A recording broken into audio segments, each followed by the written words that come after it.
This meeting of the Anderson Township Board of Zoning Appeals is hereby called to order. This board was established pursuant to Section 519.13 of the Ohio Revised Code by the Anderson Township trustees to provide relief to any person or entity adversely affected by any hardship caused by strict interpretation of the Anderson Township zoning resolution. Will the Secretary please call the roll? Here. Mr. Halpin? Here. Mr. Simon? Here. Mr. Haber? Here. Mr. Hayes? Here. Thank you all for coming to this meeting of the Anderson Township Board of Zoning Appeals. Please be aware that this meeting is audio and videotaped and may be carried live on television. First, I'll outline our procedures. A summary of the appeal is presented by the staff, then the appellant will present its case. The board members may then ask questions of the appellant, and after that, all persons supporting the appeal will be permitted to testify one at a time after being recognized by the chair. When those persons supporting the appeal are finished, those opposed to the appeal will then be permitted to testify and/or ask questions of the board after being recognized by the chair. All persons wishing to testify whether for or against an appeal may only do so after being sworn in. When testifying, each person must come forward to the podium, right here in the middle, after being recognized. Come to the podium after being recognized, speak into the microphone and state their name, address, and any affiliation to the case. All persons testifying will be limited to 5 minutes unless a board member requests additional time. In lighter meetings, I generally don't enforce that time restriction, but this is likely to be a long meeting for this board, so I will stay as close as I can to the 5-minute limitation. All testimony is given to the board only. No comments or questions are to be directed to the appellant or anyone else in the audience. The reason for this is that it is the board's decision rather than a popular vote that we are arriving at here tonight. The board will only hear new, non-repetitive evidence or questions. Should someone wish to show support of previous testimony, they may do so by following the testimony procedures and stating their support of the previous testimony. Now, will all persons who may give testimony this evening please stand?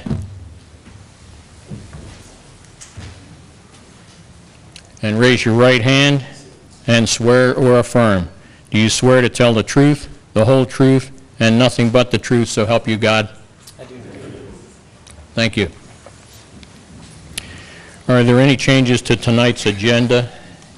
I do have one proposed, but any thoughts for any other changes? The one that I would propose is that we move the discussion, because of the length of the whole evening and the fact that our attorney is here only for the first case. We'll move the discussion of that first case, that's case 11, to right after agenda item number 3. Any objections to that change? No. Is that clear?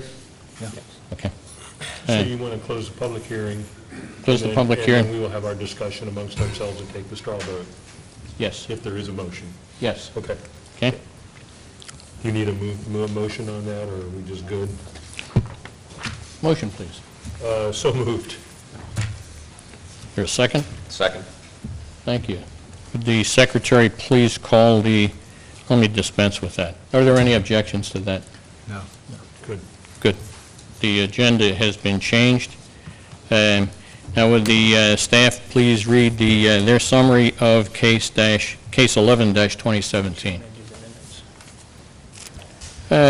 Probably ought to approve the minutes.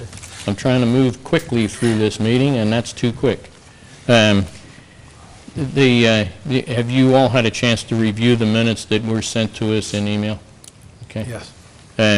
Were there any changes to those minutes? The red line comments were incorporated into the minutes. Okay. I have a motion to approve those minutes? Yeah, I then? move that we approve the minutes of April 4th, 2017 as amended. Second. Thank you. Any discussion? And would the secretary please call the roll with the motion for the minutes and the second?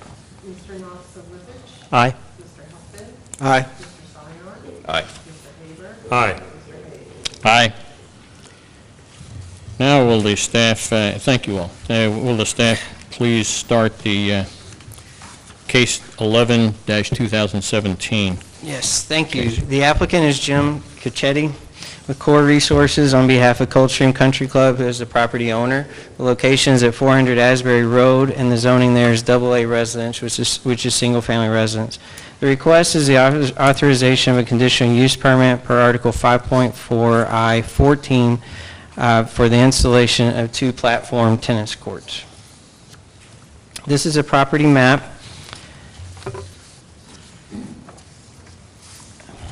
To get your bearings, this is Asbury Road here, and this is Ayers. This is the existing swim club building. The pool is located in this vicinity, and the tennis courts are currently located here. The main country club building is across the street, and then surrounding uses are single-family residences. This is an aerial picture of the site in question. Again, Asbury and Ayers.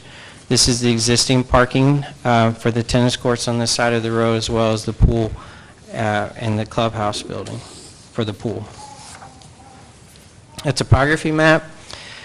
As you can see by the topography, Ayers sits up from this property. The pool and the pool house sit at a lower elevation than the roadways, especially Ayers.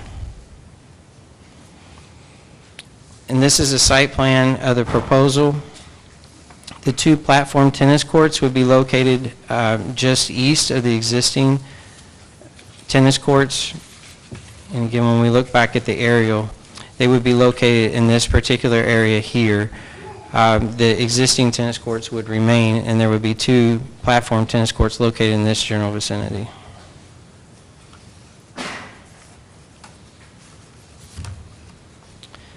And just, we'll go ahead and jump to the history just because of its relevancy.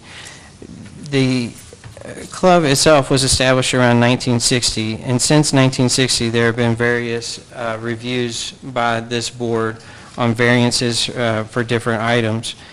The pool building with a setback that encroached into the 100-foot setback, as well as other additional buildings around the golf course.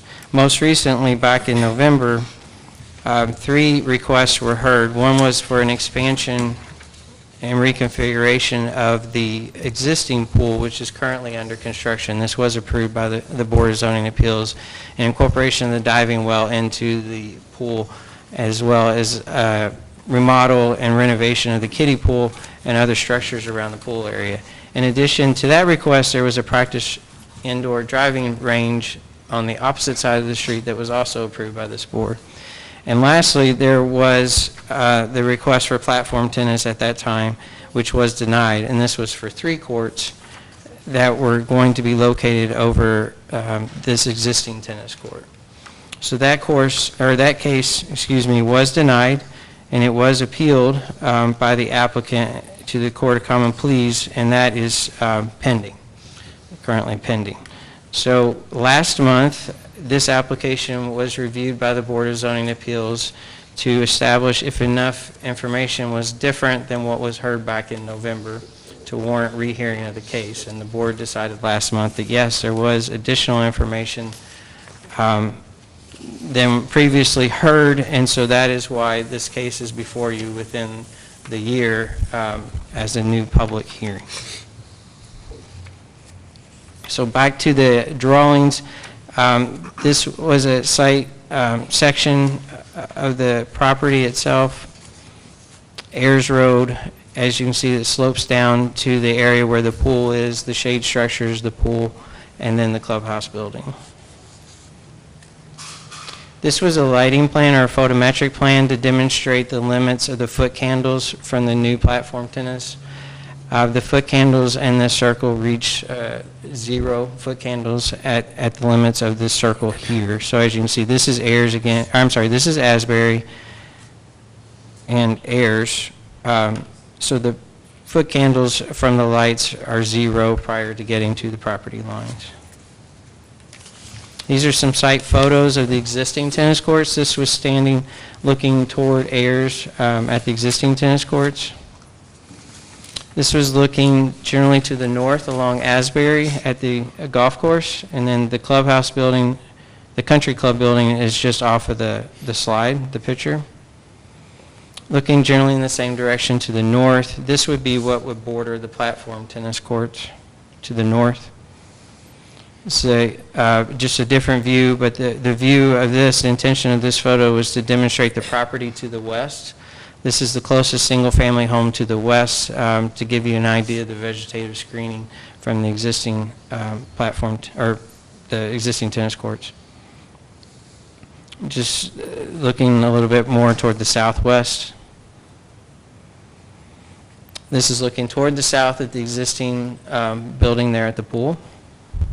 As you can see, the pool is under construction based off of your approval back in the fall. Looking generally in the same direction, but as you can see, this is Ayers off in the distance. And again, looking south on Ayers.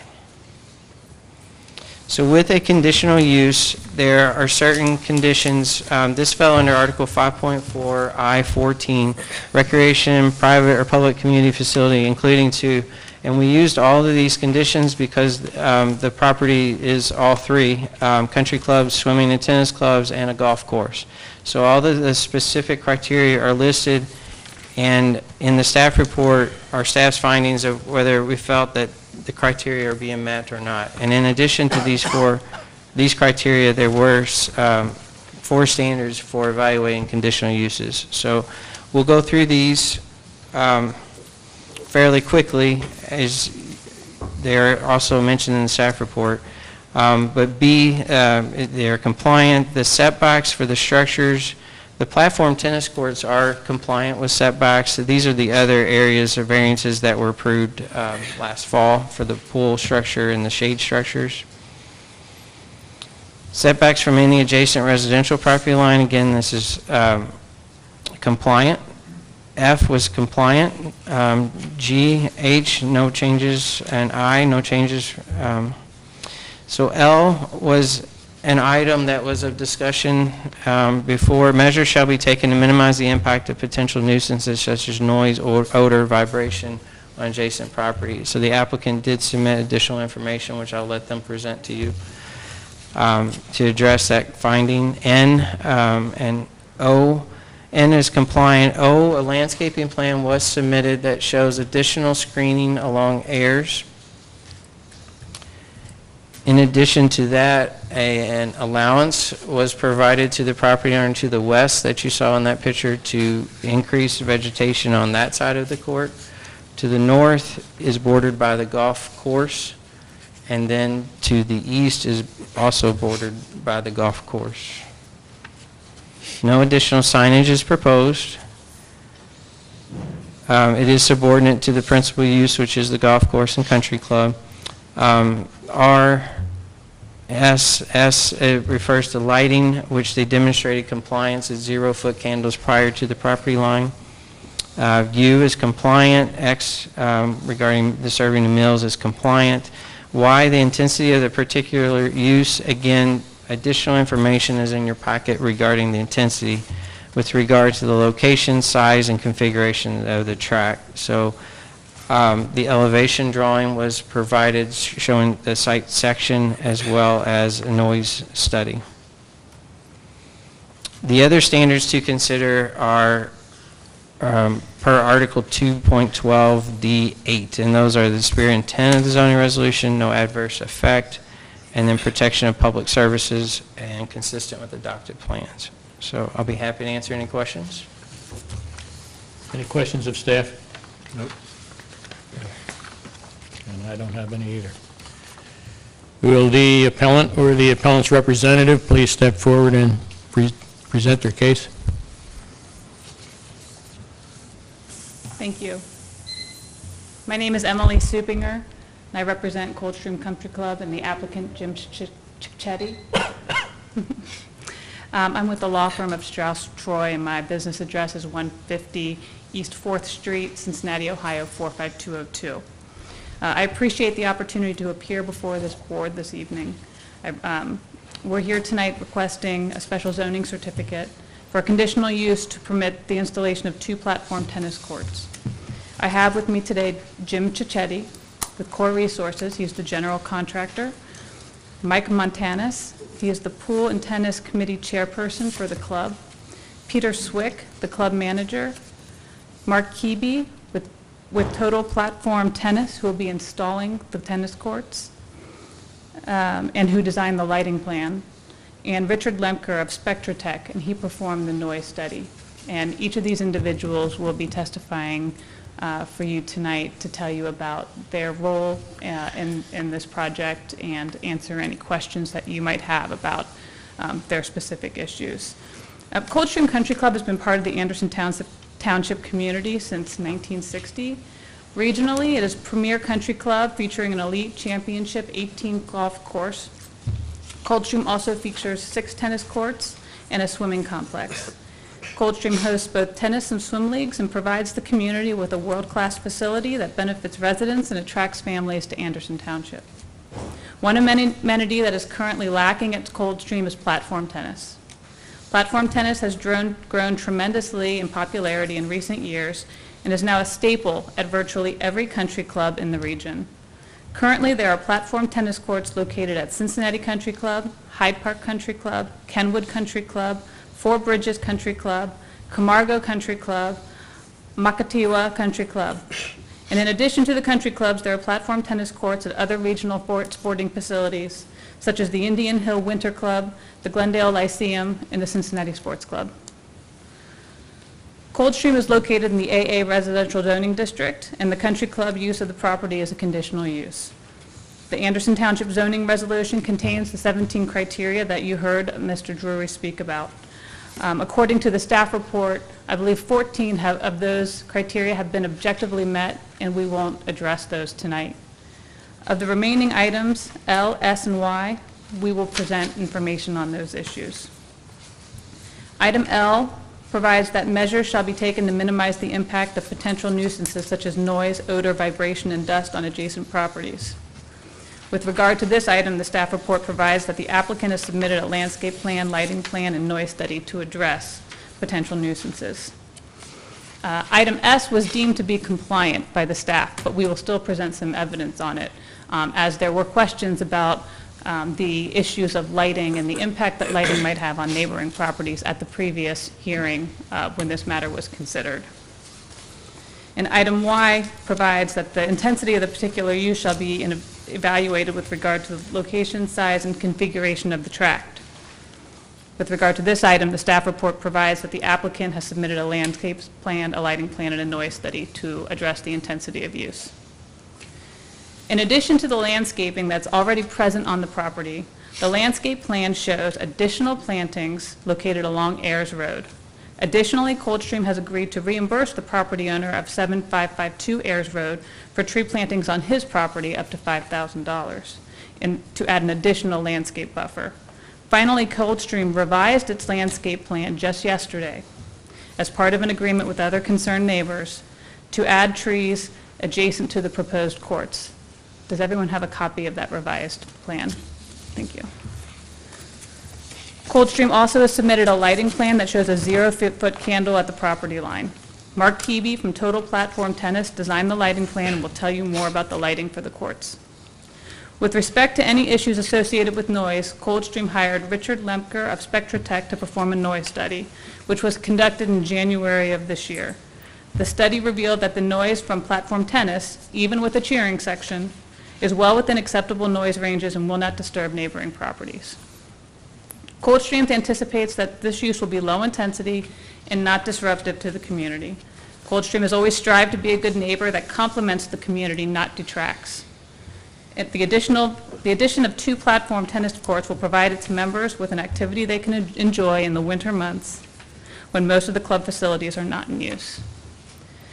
My first witness tonight will be Mike Montanis, and he is the Coldstream Country Club Pool and Tennis Committee chairperson. Thank you for staying within the 5 minutes.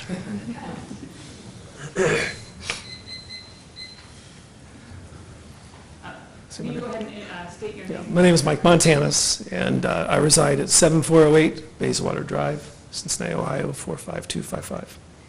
Mike, can you provide briefly the board with just a little background on the Coldstream Country Club? Yeah, so as mentioned earlier, Coldstream was founded in 1960, with the prime resource being the exceptional golf course. But our code also states the quality and variety of facilities and services provided shall not be sacrificed. The core assets of our club include the clubhouse, driving range, of course the golf course, and the tennis courts, and our swimming pool complex. And why did Coldstream decide to try and install the platform tennis courts? Well, we felt, as we looked around at our peer groups, some of the country clubs that were already mentioned, Kenwood, Camargo, Cincinnati, Hyde Park, and Terrace Park, had all installed platform tennis courts over the last few years. The other reason being that we, as a club, most of our facilities are maintained and used during the summer. But platform tennis will give our members a new outlet, ability to use the club in the wintertime, where typically the club would be very quiet. We feel that that's a great value for our members so that they can feel better about their membership and also, more importantly, attract new members as we continue to grow all the programs in the club. Did you do anything to determine whether or not this is something the membership would support? We did. As part of a master plan that we put together back in 2016, we went out to a vote to have approval for the clubhouse renovations, for a new pool, for the paddle tennis courts, and also for the clubhouse bar area.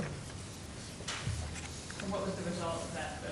The result was overwhelming. We got 89% approval of the plan for all 4 of those projects. Can you tell the board why you selected this particular location for the platform tennis courts? Yeah, after looking at various locations, we looked at 3 or 4. The reason we picked this location is because it is congruent with the existing tennis facility. It has, we can leverage the pool house, which is an existing structure, which has plumbing and restrooms, which is important, and we'll convert that into, for the wintertime, what they call a warming hut, which is a place where people that are playing platform tennis, if they're not playing currently, they can go in, they can warm up, they can get refreshments, they can get food, and they can wait for their turn for their next match. As well, the facility also has the ability to put in glass windows, and folks can watch the platform tennis matches as they go on from inside the facility. And were these amenities things that were not available at the other locations you looked at? They would have been very difficult. We would have had to build new structures. We would have had to do landscaping. There was a couple of other sites that we looked at, but they were going to encroach upon the golf course and also or the practice facilities. And can you tell the board a little bit about how platform tennis is played, the number of players, how many people would be at the club at one time for this? Absolutely. So we're obviously planning for 2 platform tennis courts.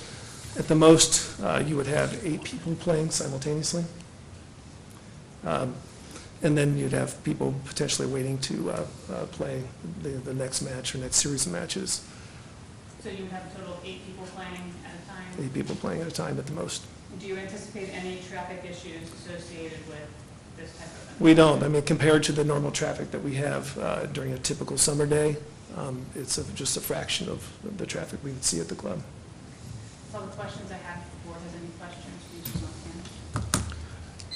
your hand. Well, how active are your tennis courts? As an example, how many matches are played on the tennis court in a day?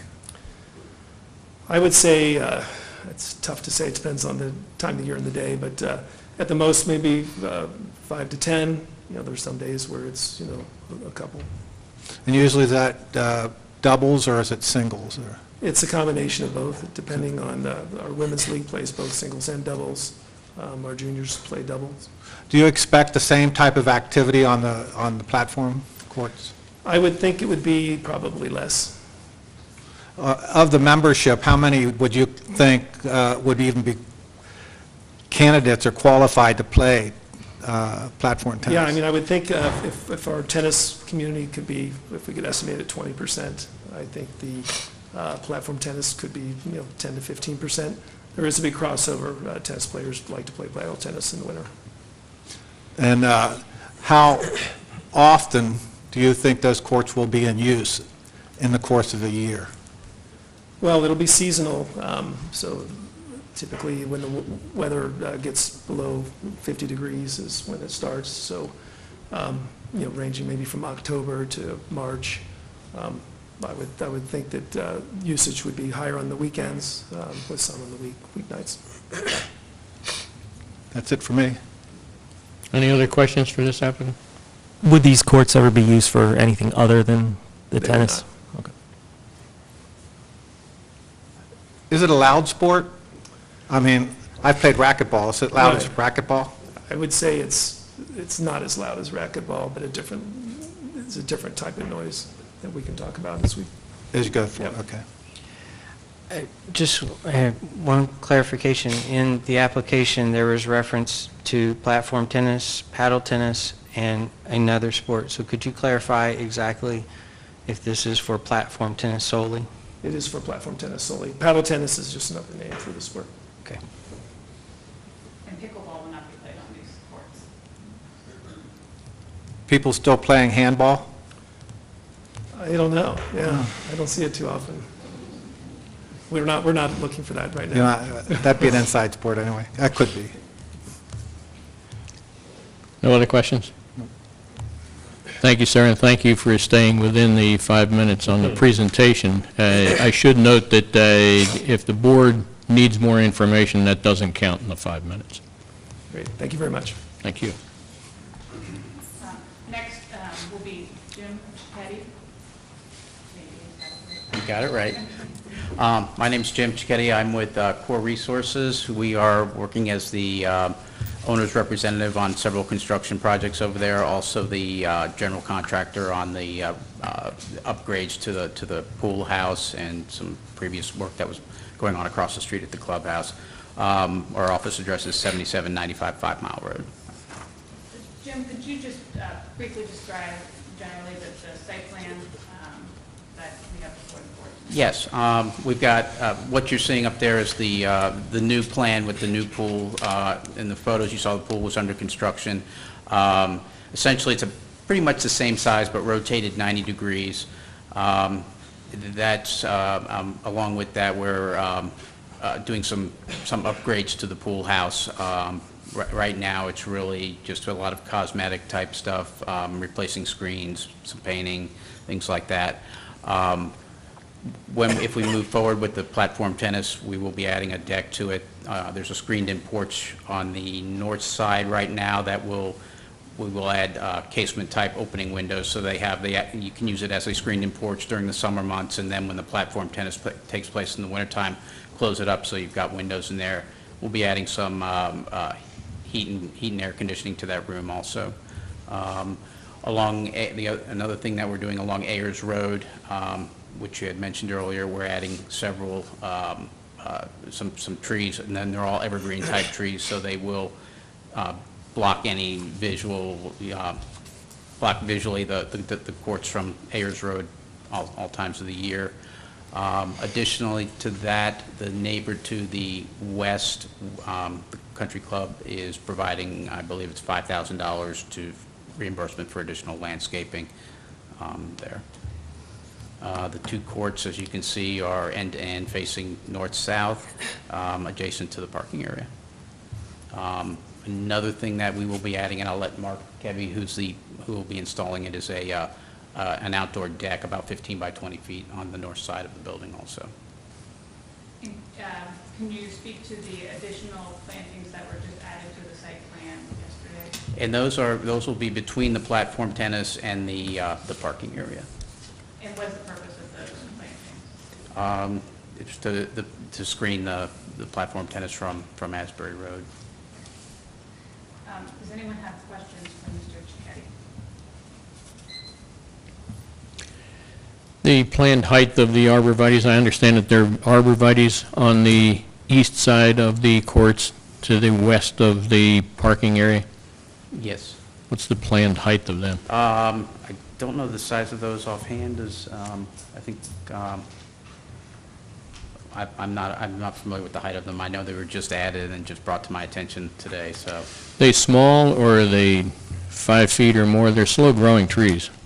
I'm gonna have to find out from. Those discussions, I think Peter will be able to Yeah, I think address Peter, those. because Fine. Peter added that to the Any other scope of questions? the project. You have any, Paul? No? Thank you. Next, we have Mark Keavy, Total Platform Tennis.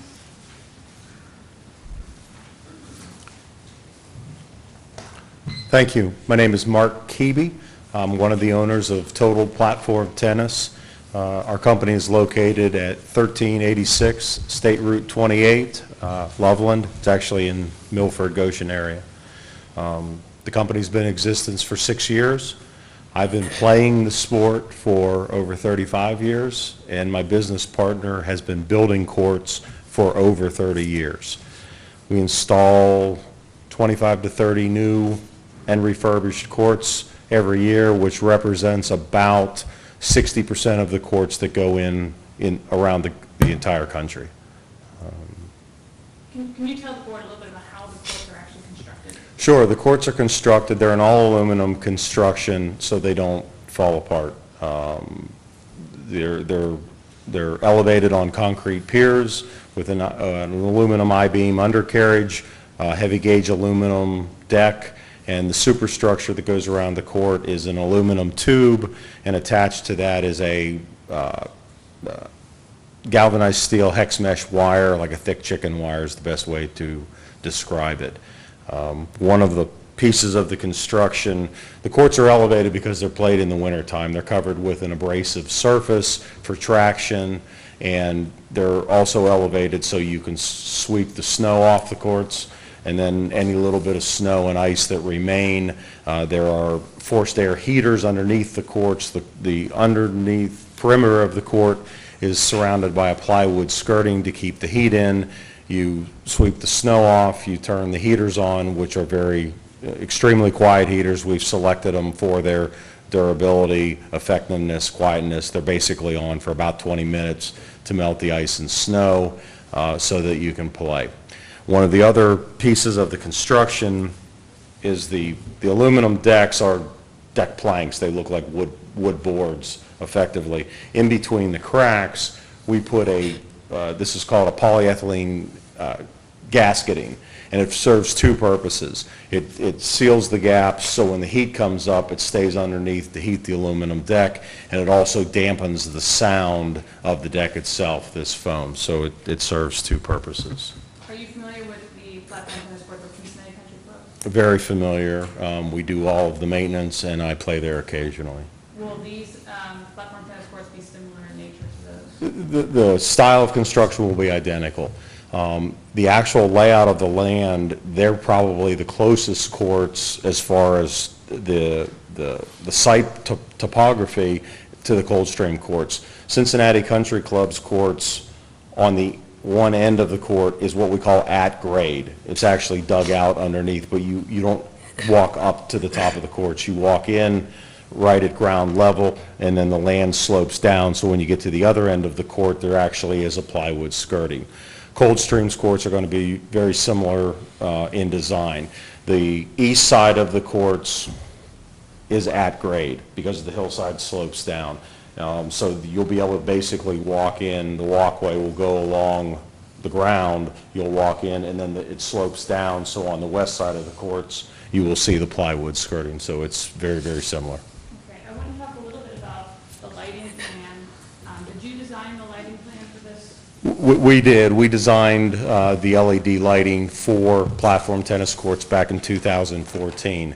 We worked with a lighting-specific engineering firm called Red Leonard and Associates, and they design lighting for convenience stores, street signs, convenience stores, car lots, where one of the issues, and we went to them, we had certain requirements. One specifically was because a lot of times platform tennis courts are placed like they're going to be at Coldstream on the edge of the property, and you have a cutoff issue where you can't be lighting up the neighborhood. So the lights are very specific that they light the courts and have minimal spillover, and they were designed specifically for that. And if you look at the photo that Emily just presented you with, what you're looking at is a very bright platform tennis court. You're looking at the walkway, which is 6 feet wide, next to the court, which is dark. You can see the adjoining court, which is dark. And if you look at the end, you'll see a truck out in the parking lot, and that truck is parked right at the end of the courts, and it's dark.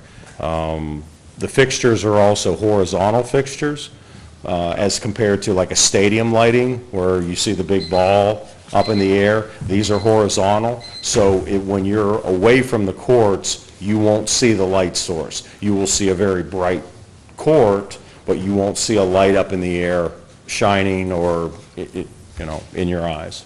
I heard the buzzer go off. I asked the chairperson, since we went short with our last witness, if we can, I think that Mr. Keevy's testimony and our sound studies, our sound experts' testimony may go a little longer, but I think it's important information for the board. Okay, okay. The second document that I handed to the board depicted the light. The photometric chart, that shows the amount of foot candles that are on the court and then are off the court. The grid off of the court are in 10-foot increments, so you can see when you get 50 feet out, you're down to .1, which is moonlight levels. And we actually test those periodically on courts, and I walk around with a light meter. One, to make sure the light on the court is where it's supposed to be, and two, to make sure that we're truly getting what the photometric chart shows, and we do.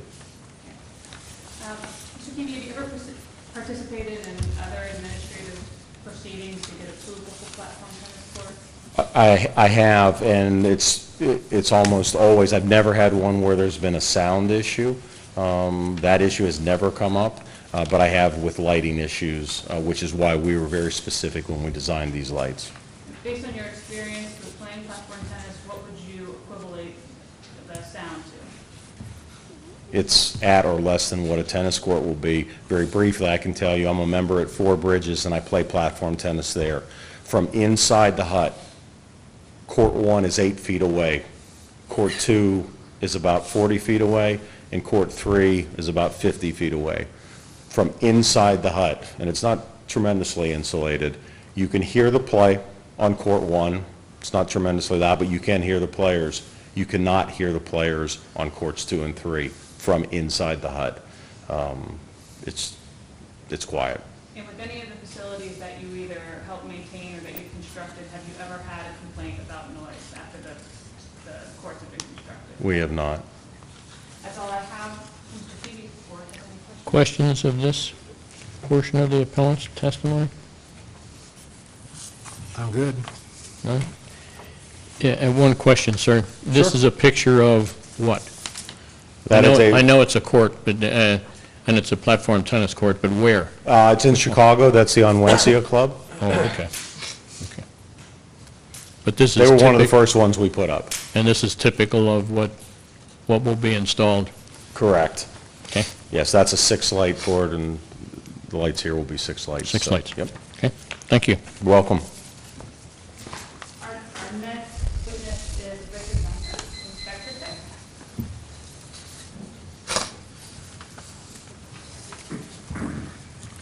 Hello, I'm Richard Limker, Spectra Tech Ltd. We're in Sailor Park at 6432 Gracely Drive, and that's also my residence. I'll wait for Emily here. Sorry. It's I'm not okay. an expert in these things. There we go. Okay. Well, hold on a minute. All right. Can you tell us a little bit about your background and expertise and what your company does? Okay. My company specializes in noise, vibration, and acoustics, and we work for architects, engineers, builders, facility owners, and that's all we do is consulting. We don't sell anything, just our expertise.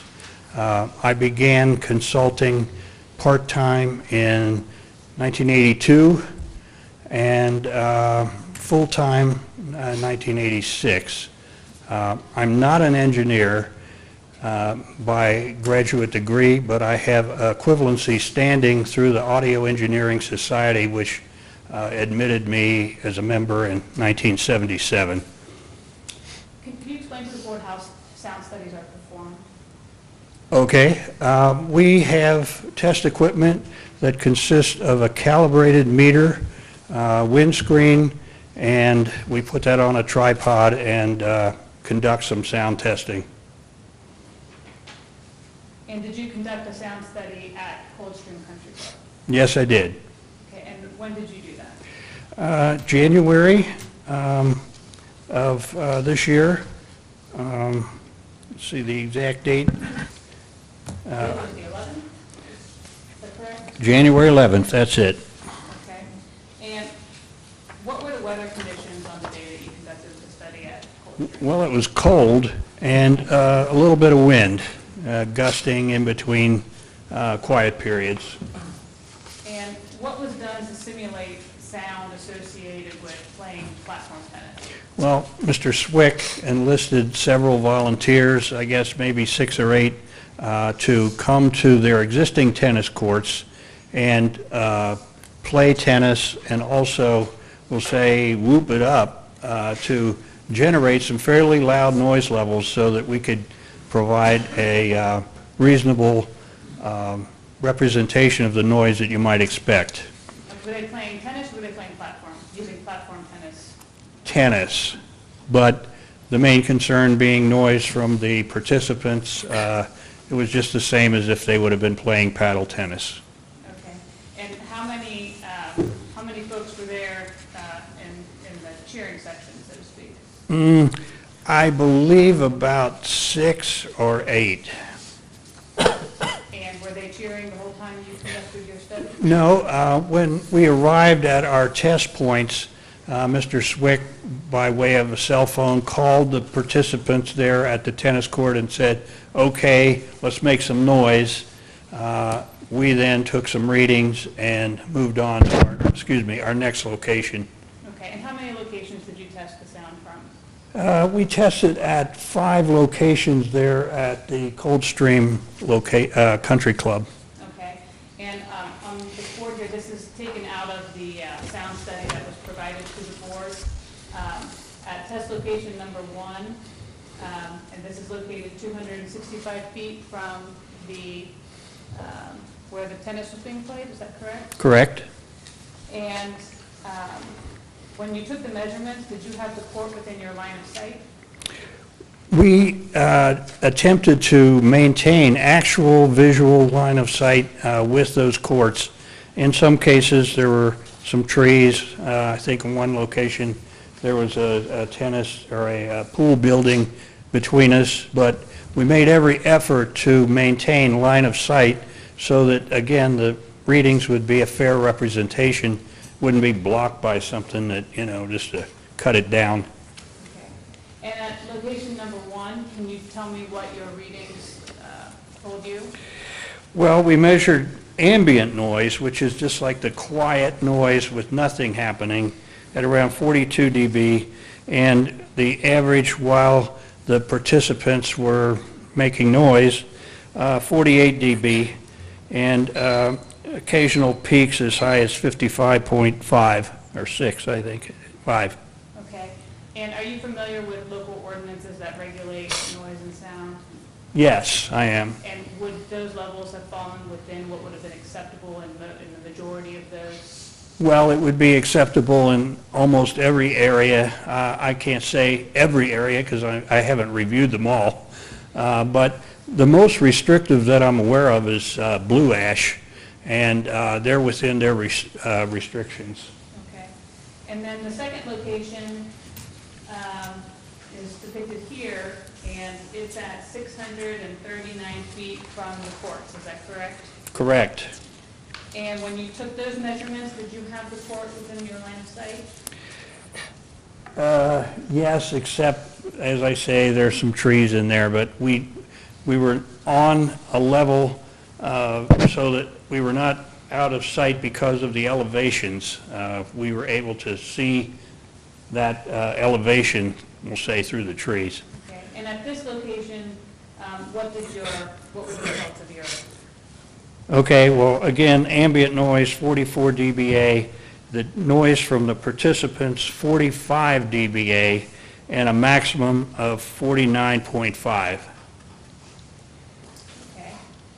And again, I believe that would fall within the acceptable noise levels on the various. Oh, very low, yes, What very would you low. compare that noise to? Well, I would say if everyone were quiet in here, the noise from your air conditioning system would be at about that level.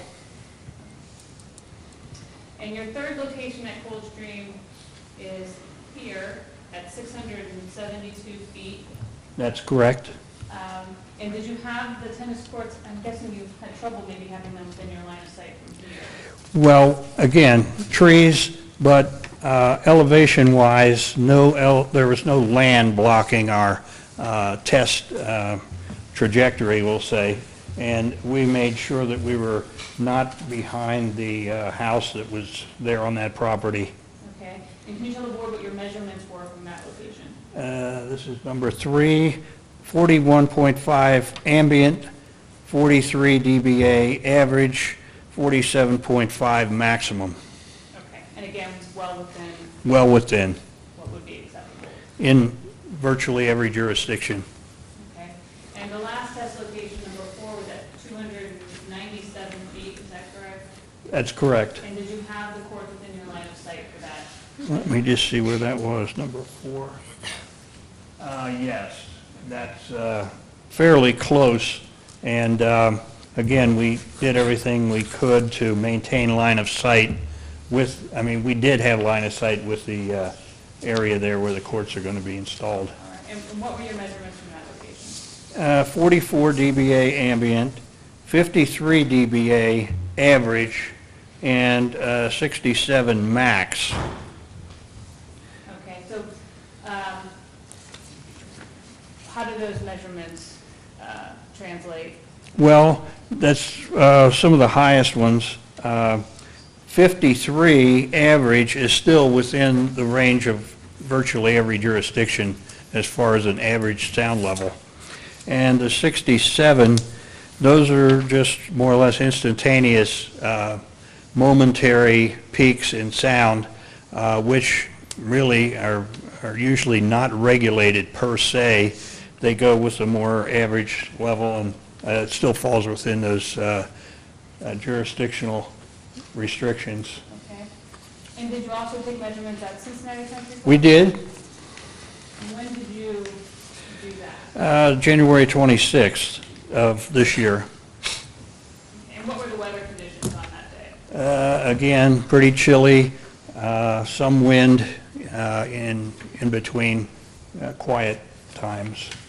And it looks like you took 5 measurements at Cincinnati Country Club, is that correct? That's correct. And when you took the measurements, were there platform tennis courts in use? There were. We made sure we got there when they had people on those courts. And were people playing the whole time that you were there taking measurements? Yes, they were. Okay. And your first test location, I believe it was... Yes. And from this location, were the platform tennis courts within your line of sight? Yes, they were. Okay. And what were your measurements from that location? Okay, well, our ambient level was 46.5. The paddle tennis players were at 49 dBA average and 50.5 max.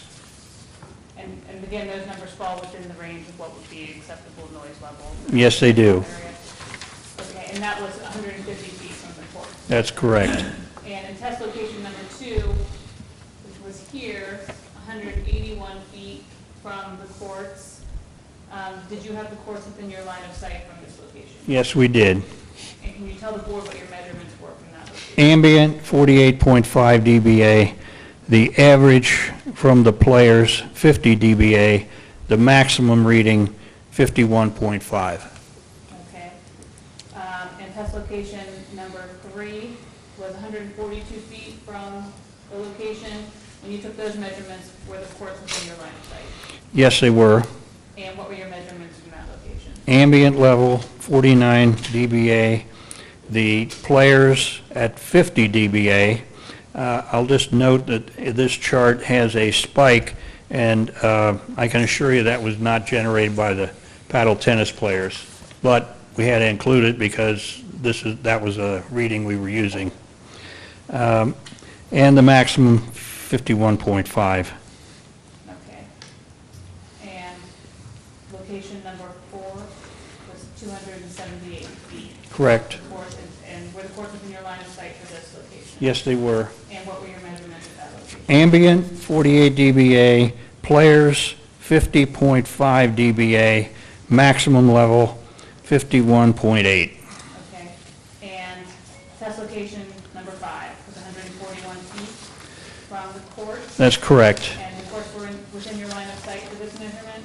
Yes, they were. And what were the measurements from there? Or what were your measurements from that location? 48 dBA ambient, 50 dBA players on average, and a maximum of 53.5. Okay.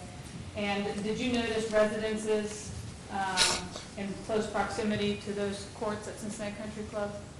I can't say that I took particular note of that. Do you believe that the sounds emitted from the platform tennis courts at Cincinnati Country Club would be comparable to the ones at Coldstream Country Club? Generally speaking, yes. And do you have an opinion as to whether the noise, based on your whole study, whether or not the noise from platform tennis at Coldstream would create a nuisance to neighboring properties? I do not, and I'd just like to add one quick comment. While we were doing all this testing, there's a lot of traffic, airplanes, trains, all kinds of other noise sources, which we did not record in the readings that we presented, but I can assure you they were much louder than the readings that we took of the paddle tennis. Does the board have any questions, Mr. Lund?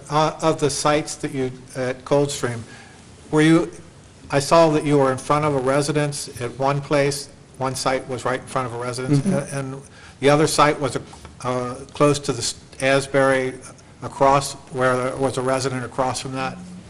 Yes, Mr. Swick picked those locations to be an accurate representation of the areas where we might have concerns. Where the resident might hear it? Right. Okay. Other questions? Yes. So at Coldstream Country Club, you did your best to simulate paddle tennis by using the existing tennis courts. Correct. Can you tell me the construction or get us a little bit more in-depth with what you found over at Cincinnati Country Club? Well, I think they're the same sorts of paddle tennis courts that have been described as proposed for this location. They have the aluminum floor. The people were playing with rackets, and they had tennis balls. Is that what an answer to? Well, so let me paraphrase and see Yeah. if I can get that correctly. Okay. Is that the construction of Cincinnati Country Club is nearly identical to the construction being contemplated at Coldstream? As far as I understand it, yes. Okay. Another question is, looking at the sound data that you have, I see some of these are 20 seconds long, 30 seconds, 18 seconds long. Right. Is it your findings that the data that we have here is representative of an entire paddleball match?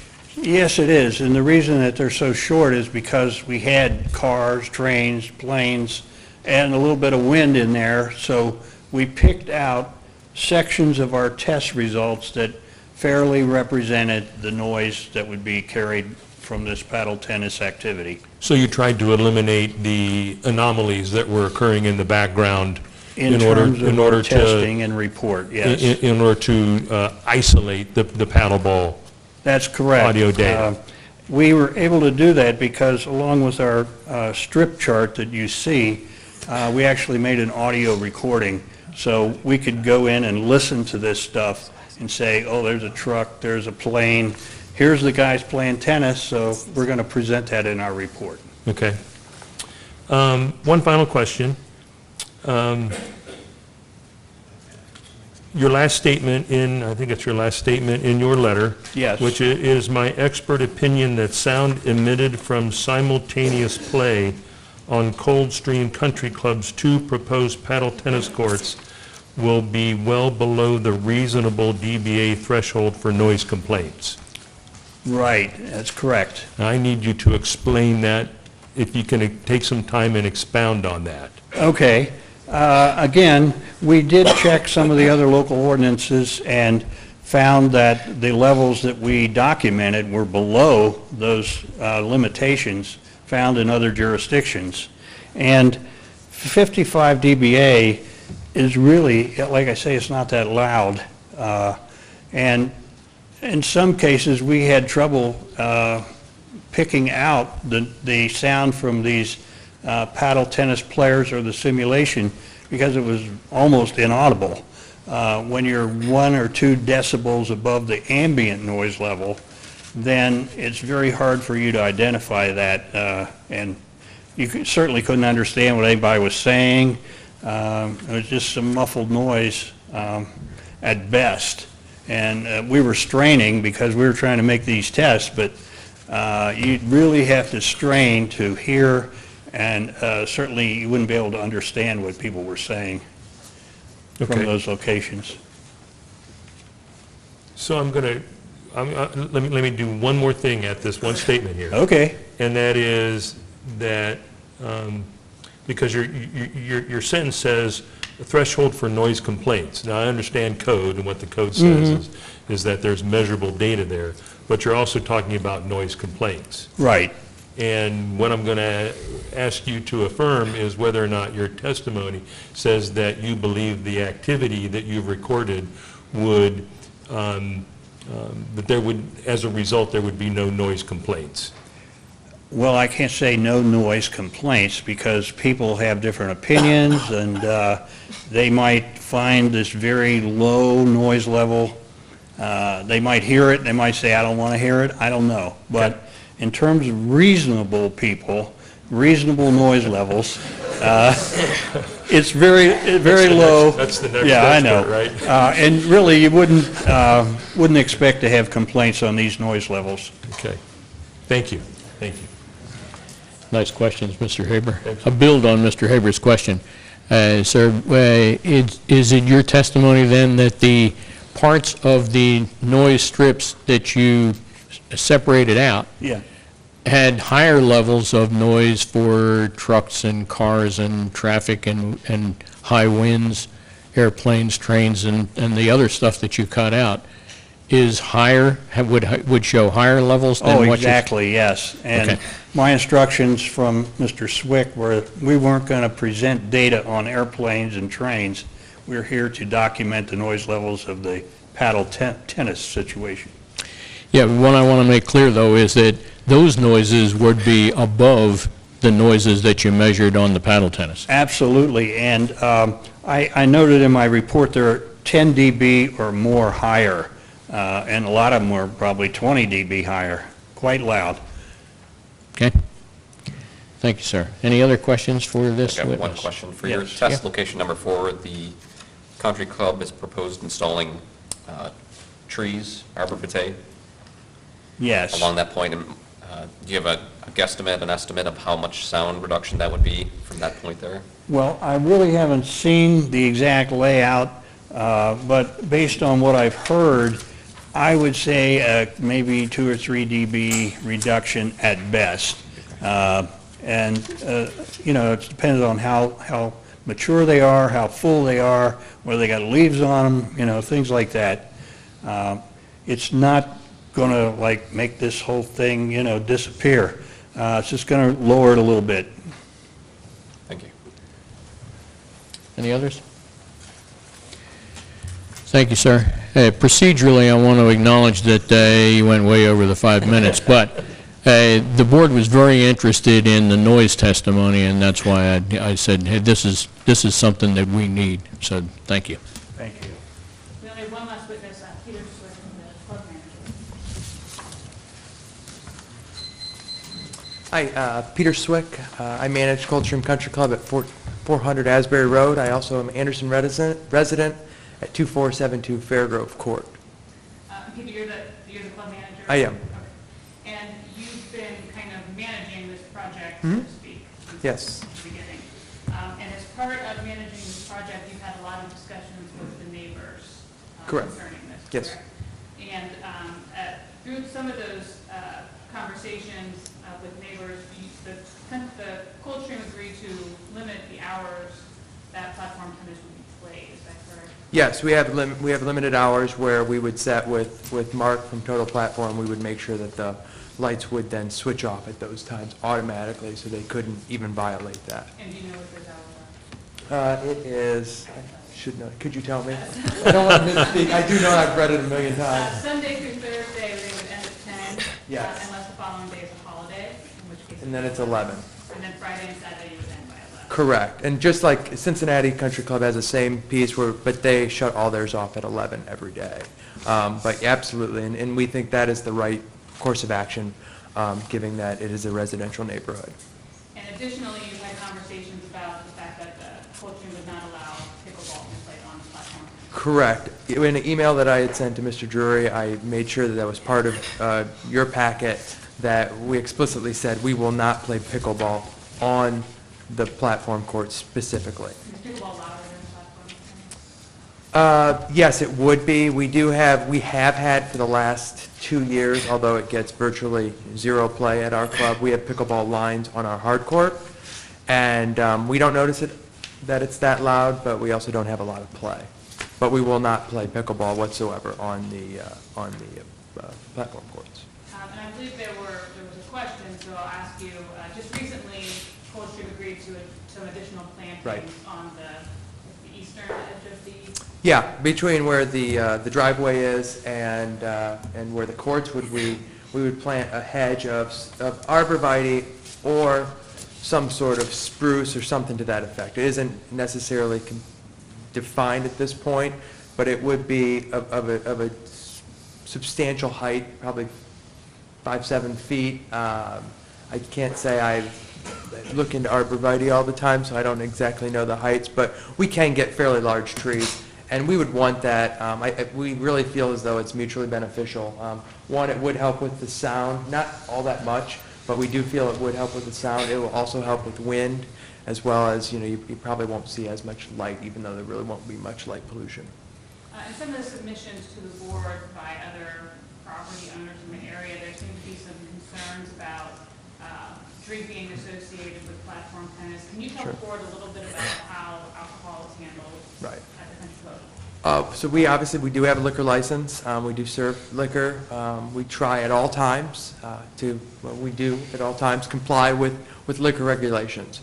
We don't let members bring, bottles of liquor in. It all is consumed there. We would not have unhosted bars. We wouldn't just let people just drinking at will. We would have, when we do throw parties, like we throw parties at our pool or we throw parties in our clubhouse and things such as that, we would have a bar down there, absolutely, but there would be bartenders there, and there would be people that would be monitoring that. It would not be so-called free-for-all. So people couldn't bring coolers, beer? People would not be. I mean, that is inconsistent with what our liquor license allows us to do. Okay. And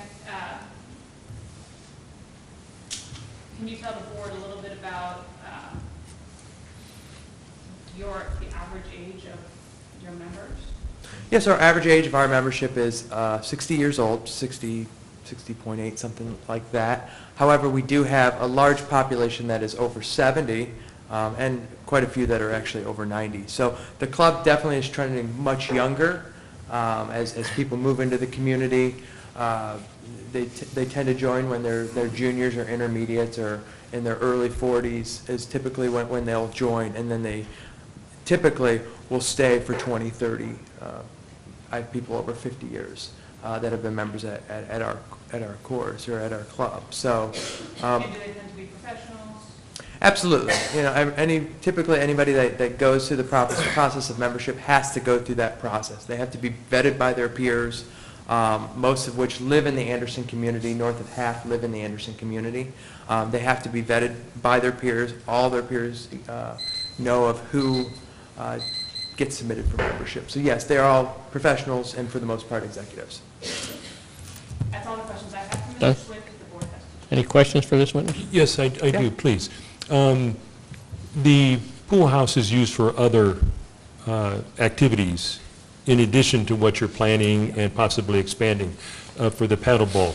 Will your alcohol sales coincide with the hours that you told us regarding paddleball, or will there be or will that be extended Right. outside of paddleball hours? Well, I mean, if we stop playing paddleball at 10:30, and we've not had a lot of conversation about this, but if we stop playing paddleball at 10 or 11, excuse me, I don't know why I have 10:30 in my head, you know, they may have a beer or something after the fact. However, they are in an enclosed room that is glassed in and is heated because this is played during the winter months. So it's not that they're going to be necessarily outside. I mean, there could be a warm spell, but for the most part, when people are, if they are having alcohol, if they had a party, for the most part, anytime they are having alcohol or drinking, they are going to be indoors just because it's wintertime. Cold out. Right. Are you planning, one final question, please. Are you planning any outdoor fire pit or anything such as that? At this time, we have no fire pit submitted in the plans, and we have no fire pit that is planned. Okay, thank you. So no tailgate parties? Not yet. Any other questions? Thank you, sir. That concludes all the witnesses that will be presenting, at least at this time. Thank you. We'll now take testimony from those persons who support the appeal. Anyone wish to speak in support of the appeal? Yes, sir.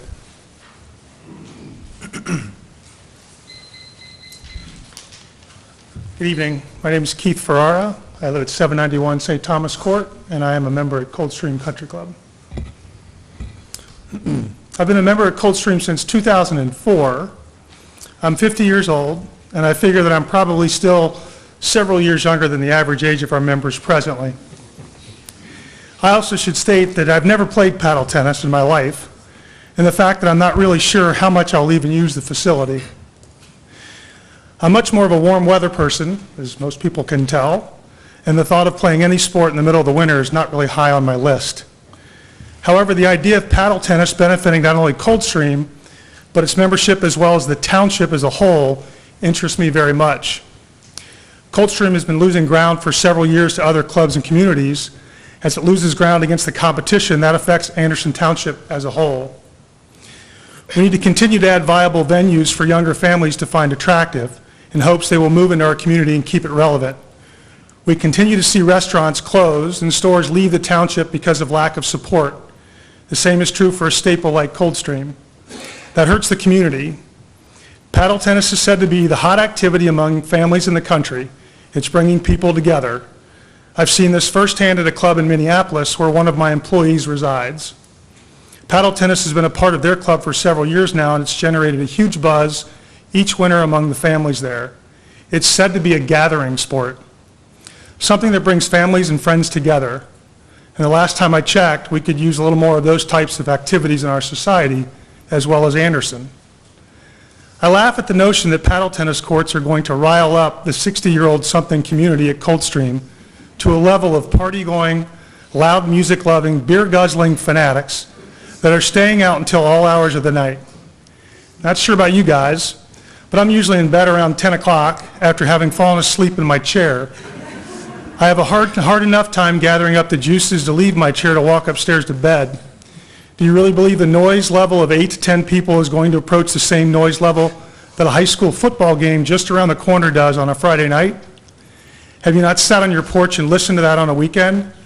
We aren't debating about relocating the stadium, are we? Again, I really have little interest in the sport itself. Maybe it'll grow on me, but I have a hard time with standing in the way of growing our club and our township. I was never approached or told that the club's plans for paddle tennis reflected the attraction to party after a match, to stick around and have a drink in an enclosed area where it's warm, to have light conversation after the match, maybe. That hardly sounds like an invitation to a Mardi Gras event at Coldstream. I'm not sure what the thought process was when buying a house in Anderson comes up. Maybe when the dissenters bought their houses, it was farmland out here. But if you live next to a golf course or a major highway or a YMCA or a swim club or a high school, then you have to understand that it's a possibility that it might be noisy at some point. That noise from the highway, the noise from the highway bothers my wife. I can't hear it. She says she does. Bottom line is, I don't think they're going to move 275 to accommodate my wife. We chose the house and everything that came with it. Our township is going to spend time debating about noise levels of a simple paddle tennis court at a golf club where the average age of its members is nearly 60, and where we've had very few complaints in 50 years about the noise associated with skeet, swimming, and various club activities. Then we should start to consider where in Anderson we can move all of these noise-producing, party-inviting venues for future discussion. That would be time well spent. Thank you.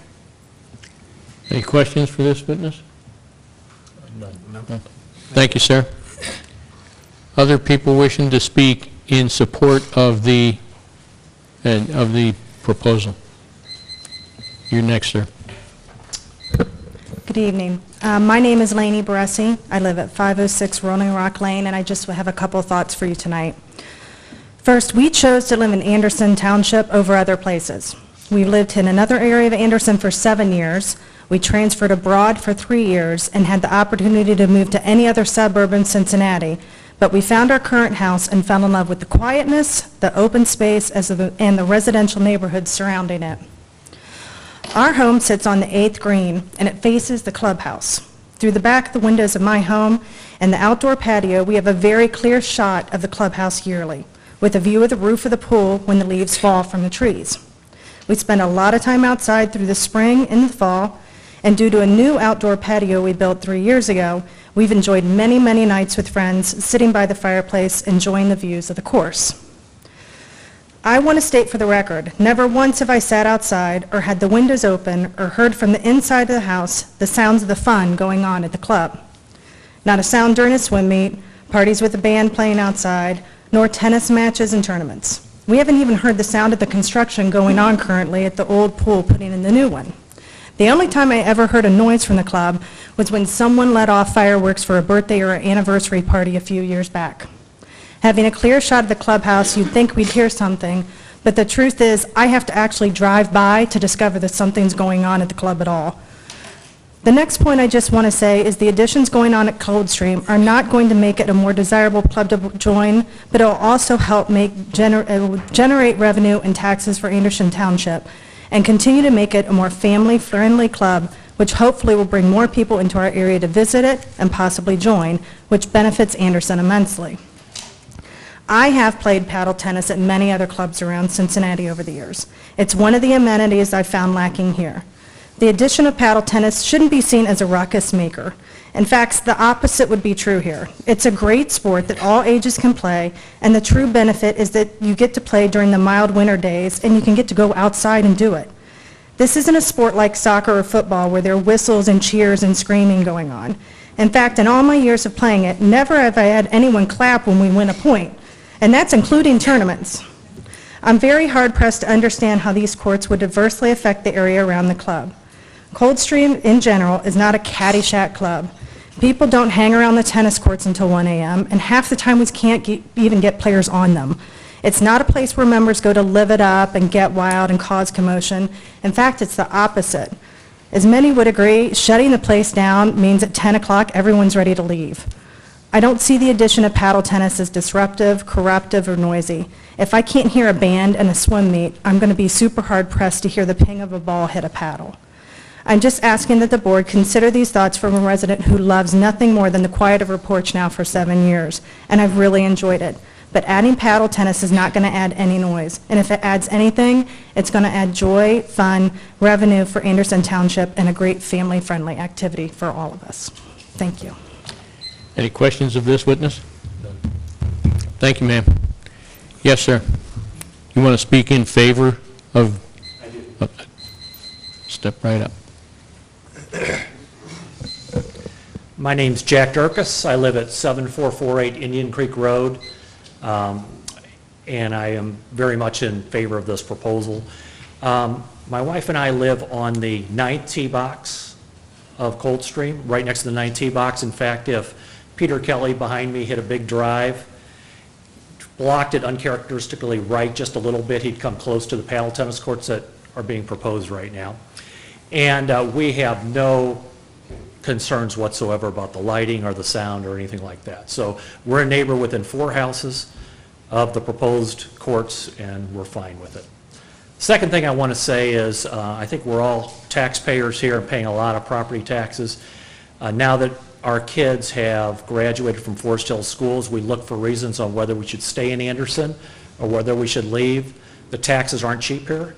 But I will say this, one of the reasons we're staying right now is Coldstream. Coldstream needs to continue thriving in this community. It's a great asset to the community, and I hope Anderson Township will show support to Coldstream and make this relationship mutually beneficial. Thank you. Any questions for this witness? Thank you, sir. Anyone else wish to speak in favor of this proposal?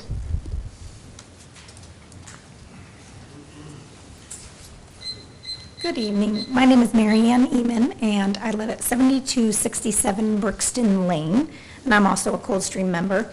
And the reason I felt compelled to come and speak today was mostly because I'm an avid paddle player. I play a couple times a week throughout the winter. I play at courses or clubs all over the city, mostly being asked as a guest because, once again, I'm not a member at these other clubs. I am a member at Coldstream. And what I was worried about was the misrepresentation of paddle being seen as a raucous, drunken sport. I play a lot of it. I play competitively. And the majority of my play is during the day. It is at mornings, Friday mornings, 9:30. We do a 4 and a pro. Tuesdays, we do a pickup game. This is 4 women, 8 women playing on a paddle court. There is no alcohol involved. There is leagues played, daily for women. I don't even believe there are any leagues being played at nighttime for women. Might be some for men. But it's a sport that's women and men can do at all ages. My children play. We do it as a family outing on the weekends. In the mornings, we get up, it's snowing, we can all go out and play. It's just a great addition to Coldstream and something that's needed here on the east side. There are a lot of paddle players in the Anderson Township area. I have a lot of neighbors who have actually chosen different country clubs when it comes time that they want to be members of a country club. They live right near Coldstream, and they are choosing Hyde Park. They are choosing Terrace Park. They're choosing it because paddle is a part of their life, and it's a part of their package as far as their country club, and it's definitely something that is a factor when people choose. And I know that we want Coldstream to continue to thrive and be current and be on the cutting edge of and comparable to the other country clubs. The only other thing that I wanted to say is, beside the fact that it is my children, I want my children to continue to learn to play. I want them to be able to be a part of a club that can do that. I wanted to say that, sorry, I lost my thing here. It is no more, I also have children that play at the swim meets, or swim for the swim team. Swim meets at Coldstream are from 6 PM to usually somewhere around 9:30 PM. There are 100 people there at times playing. We have music playing, we have loud, and from what I understand, there has never been a complaint for noise when there's 100 people. The Coldstream Country Club paddle courts will have 8 people playing, and I would like to say there's a cheering section quite often, but really there's not. Like the other woman had stated, you know, this is for 8 people playing. So really all I wanted to say was that I thought that it was misrepresented, that it is a sport. It's a competitive sport. It's no different from tennis. It's no different from golf. It's, you know, people have beers after they do a round of golf. People have beers after they play some tennis. But I don't think it's going to be, again, a rip-roaring crazy time. So thank you. Any questions of this witness? No. Thank you, ma'am. Anyone else wish to speak in favor of this proposal? Yes, sir. My name is Rusty Schubert. I live on 5770 Langwood Drive. I've been a resident of Anderson Township for 30 years. I have taught paddle tennis for 3 years at Kenwood Country Club. From 2012 to 2015, I managed the tennis club in East Walnut Hills for 30 years. And as far as noise concerns, I've never had one complaint about lighting. And the tennis club I managed for 30 years, literally the houses are right across the street. Never one complaint about noise. Also, I've played competitively in the Midwest for 20 years. I've never heard one complaint about noise or lighting. And I just don't see one reason why Coldstream can't have paddle tennis. I personally am considering joining if they do have paddle. I think it'd be a great asset to Coldstream and the neighborhood. So it can only help Coldstream and especially Anderson Township. Coldstream is the nicest club in Anderson Township, and it can only add value to Anderson Township for years to come. That's all I have to say. Any questions of this witness? No. I have one. Yes. Is it a paddle or is it a racket? It's a paddle. So it's a paddle with holes in it? Yes. Okay. And it's basically a rubber ball, not hollow. Okay. All right? A hard rubber ball, solid? Yeah. Okay. Thank you. Thank you, sir. Anyone else wish to speak in favor of this proposal? Seeing none, anyone wish to speak against this proposal? You want to speak in favor? Am I trying to move too quickly? I was trying to move too quickly. Are the microphones not working? My name's Kevin Osterfeld. Can people hear what's going on in the back of the room? Okay. My address is 272 Sunny Acres Drive. I've been a member of Coldstream for about 20 years. Couple things. First thing I think most important is that I want to correct testimony that was made tonight. I was one of the people that played the paddle tennis during the noise study that we did. We did not play tennis. We played paddle tennis. We used paddle tennis rackets, a paddle tennis ball. We played off the screen around the tennis court, and we simulated paddle tennis as best as we possibly could. So just make sure we're clear, it was not tennis, it was paddle tennis. Okay. Secondly, it was almost comical during that night, and they mentioned this a little bit, I just want to drive the point home. We had to keep stopping our playing so that cars could drive by, planes could fly over, and trains could go by so that they could register the low noise that we are making. Is there anything that could describe better to you how unobtrusive this is? Everyday noises far drowned out what we were doing. Next is that there have been skeet shooting at Coldstream, I believe since the inception of the club, or close to it, roughly 50 years. There's been, as you've heard, pool, tennis, et cetera, et cetera. To my knowledge, there's not been a single noise complaint. And many times there are 15 to 20 events a year at the pool besides swim meets where there are parties, private parties, or bands, et cetera. So the impact of that versus the impact of paddle tennis, the distinction or the difference there is great. We do want a fire pit, by the way. I know that our general manager testified that there isn't one in the plans. We want one, and I want to make sure that's clear.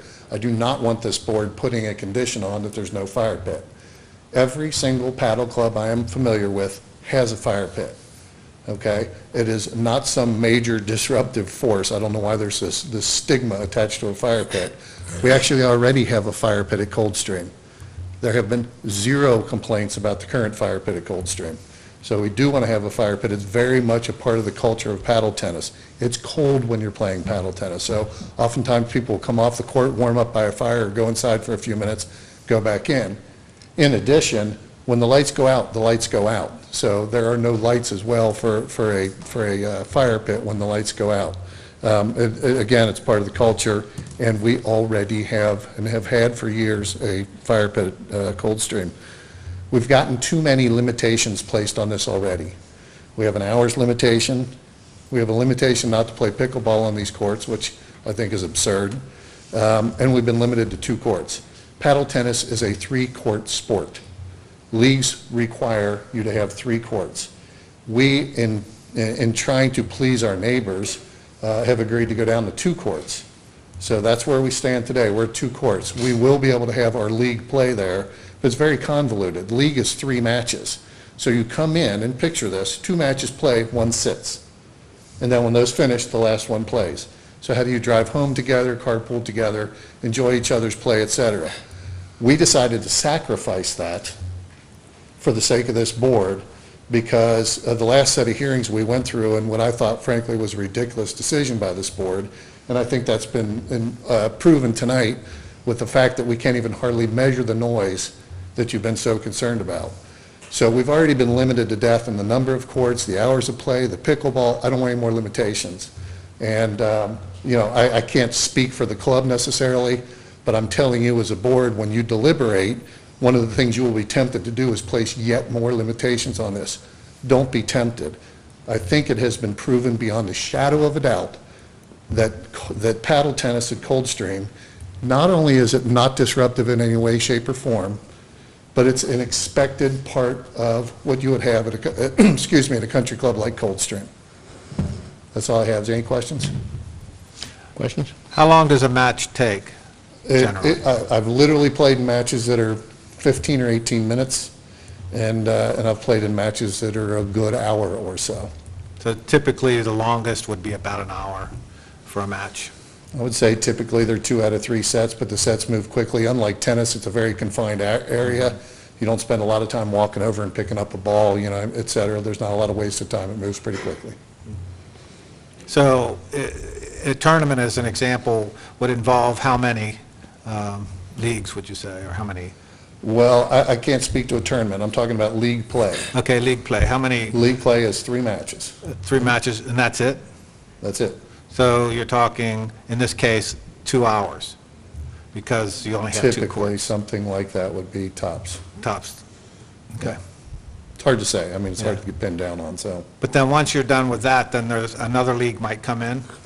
I don't know is the answer to that. I can only tell you that the leagues that I'm familiar with, the interclub league that we used to play at Coldstream many years ago, there was 1 match in any given evening. I think the interest in paddle has picked up quite a bit, so I hope there's more than that.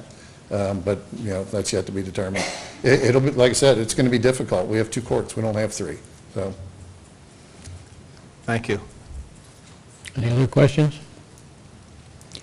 I have one. Are you proposing that the club change its proposal here, or are you just expressing personal interest? I don't have the standing to change the club's proposal. Okay. And there's, you know, I would frankly, if it were up to me, yes, there would be some changes to the club's proposal. What I am saying is the testimony by our general manager was that there is currently no fire pit on the plans. What I don't want this board to do is put a condition on there that says there is no fire pit, period. I very much want us to have one, and I can guarantee you that pretty much everybody standing behind me wants one too, and anybody familiar with paddle tennis will tell you that that is very much a part of the culture. This same lack of noise that we studied at Cincinnati Country Club, and that's been a part of the paddle tennis and all the other clubs around Cincinnati that have it, they have the fire pit. And so that is all part of what's factored into this noise or lack thereof. Where is the existing fire pit? It is up by the clubhouse, on the back of the clubhouse. On the other side? Okay. Thank you. Anyone else wish to speak in favor of this proposal?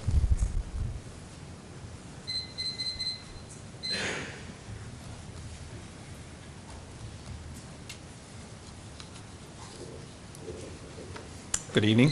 My name is Gregory Waddell, and I reside at 215 Sunny Acres Drive. Sorry to interrupt. Did you come in late?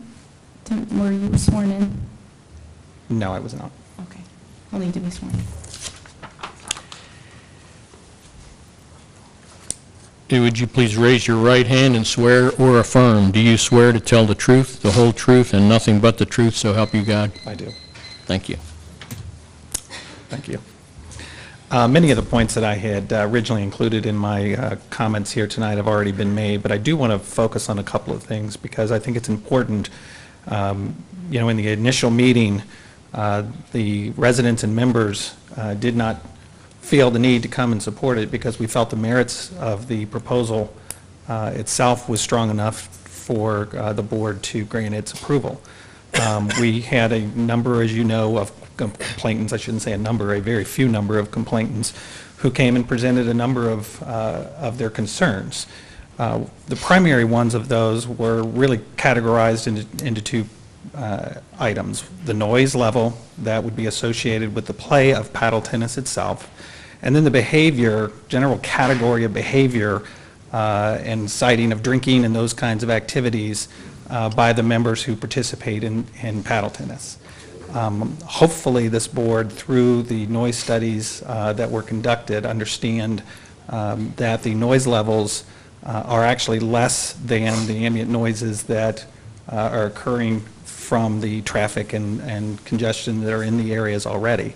And so the complainants' comments about noise are certainly unfounded based on the data that has already been presented.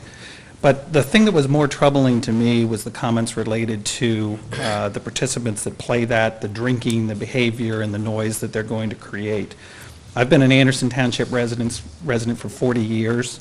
I've lived through the changes that have gone on in this community, and we've gone through an area of decay because we neglected to take care of some of the changes that needed to occur. And fortunately, we've gotten trustee and zoning leadership that has redeveloped our core, the Anderson Town Center, and those developments that continue to brighten the future for our area.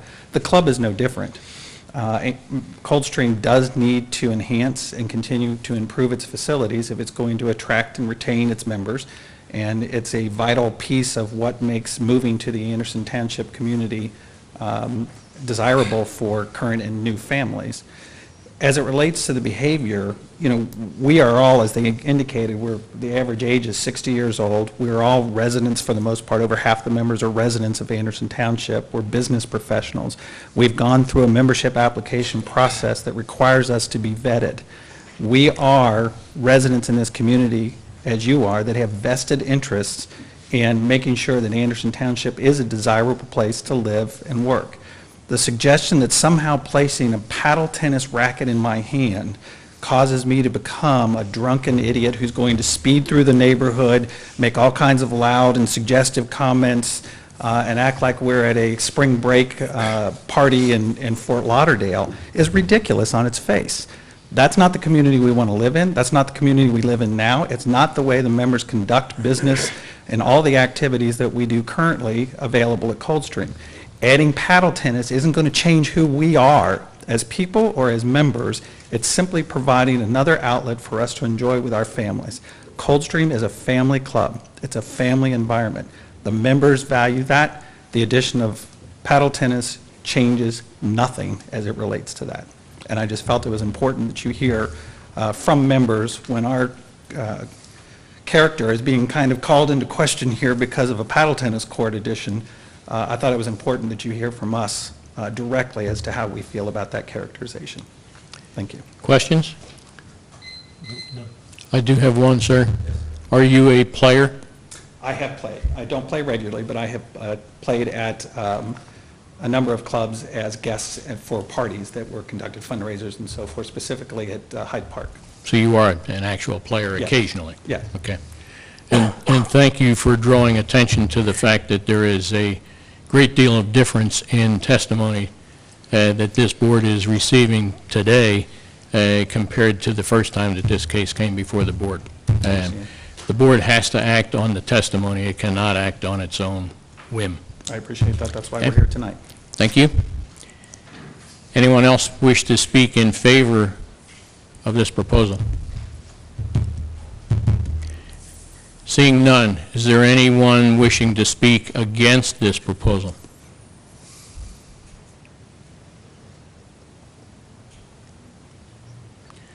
Seeing none, does the board need any more information, or are we ready to debate this? No, I don't need anything. Do we need a rebuttal? There was no testimony against. Any further testimony from the appellant? We have no further testimony. Thank you. Thank you. Does the board need any more information? You ready to close the public hearing on this case? Just one quick clarification. In the packet, we had received 2 letters of opposition, but we had also received another letter withdrawing that opposition. None of that information was sworn testimony, so it should be stricken from the record. Hey, Ms. Ryan, did you want to add to that? I would agree with that. For clarity, especially for the board, So for clarity, there it's as if these messages and this paper was never submitted. And we are to disregard that. Is that correct? Correct. Okay. There are the 3 items in the application of Coldstream Country Club, Beverly letter, and then Thompson's withdrew their requests or their opposition. Okay. However, the additional information that we received tonight regarding the additional landscaping is. That is part of the record. Yeah, that came in a different form than this particular letter, and was spoken to, so we can consider that. And just for clarification, I would request that the 2 additional documents that we provided during Mr. Peavy's testimony, yes, also be included in the record. It's the lighting. Yeah. Okay. We okay, Paul? Yes. And the board is okay with closing the public hearing on this? Procedurally now, I hereby close the public hearing on this case, and the board will now debate the case and take a straw vote on where we are on it. There is no more public testimony permitted. Who wants to start us off? Mr. Chairman, I am, how do I say this? Pleased that we were able to get the technical information that we needed in order to make a discernment. So I first off want to thank the appellant for providing us with a complete package so that we can so deliberate on this case. So I want to address that, my appreciation for the complete information. We are dealing with items L, S, and Y. So let me first go to S. All exterior lighting shall be directed away from the adjacent residential properties. Testimony and technical data has been provided that indicates that at the property line there are 0 foot candles. So testimony is that they are complying with item S. I'm going to go to Y. The intensity of the particular use shall be evaluated with regard to the location, size, and configuration of the tract.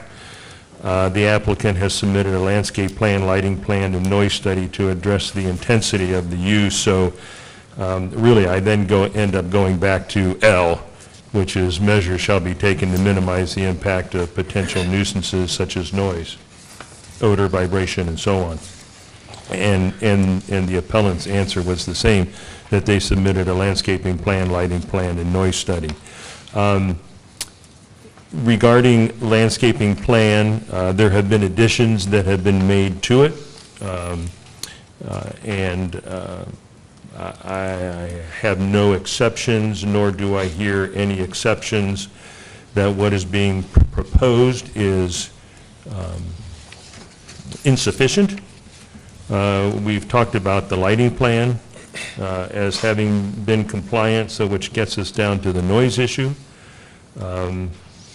And the testimony that I believe we have here in front of us today is that absent Anderson Township's having a noise ordinance, we've looked to the minimum requirements of surrounding jurisdictions, specifically the city of Blue Ash, which cites 24 hours a day, 7 days a week, a decibel limit of 55 decibels, and that the data that we have in front of us indicates that with the measurements located around the proposed paddleball location are in conformance or less than that stated ceiling amount. So taking into account that 55 decibels would be a maximum amount, the data shows that the paddleball is less than that. So let me say then that it is my then conclusion that regarding L, that the applicant has submitted a landscaping plan, which I've talked about, a lighting plan, which I've talked about, and a noise study to address potential nuisances, is that having conformed to a local jurisdiction's amount means that we have successfully addressed noise as a potential nuisance. Let me say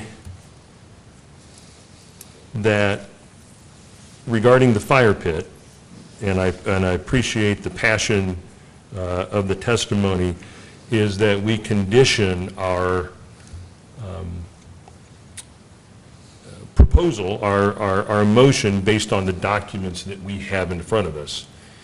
And it did not have it in there. So hence was my question, was to make sure whether or not it was to be included so that staff had a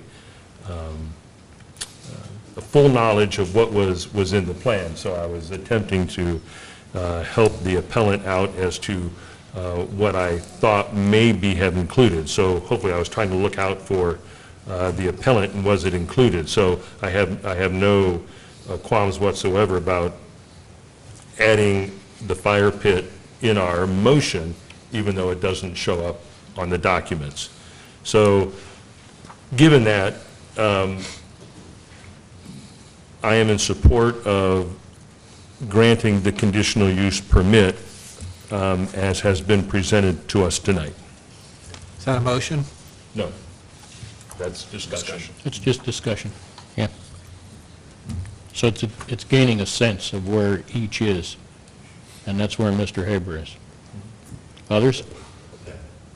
Well, I'll just say with everything that you've said, I'm in favor.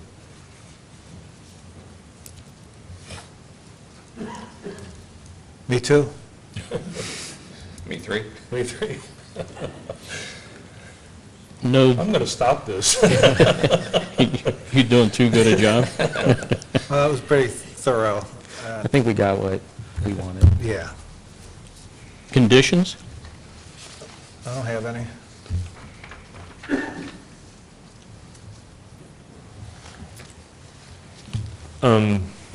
I have a few. One of them, and I believe that these came from the testimony of the appellant, of the condition of the lighting timing is one. The additional arborvitae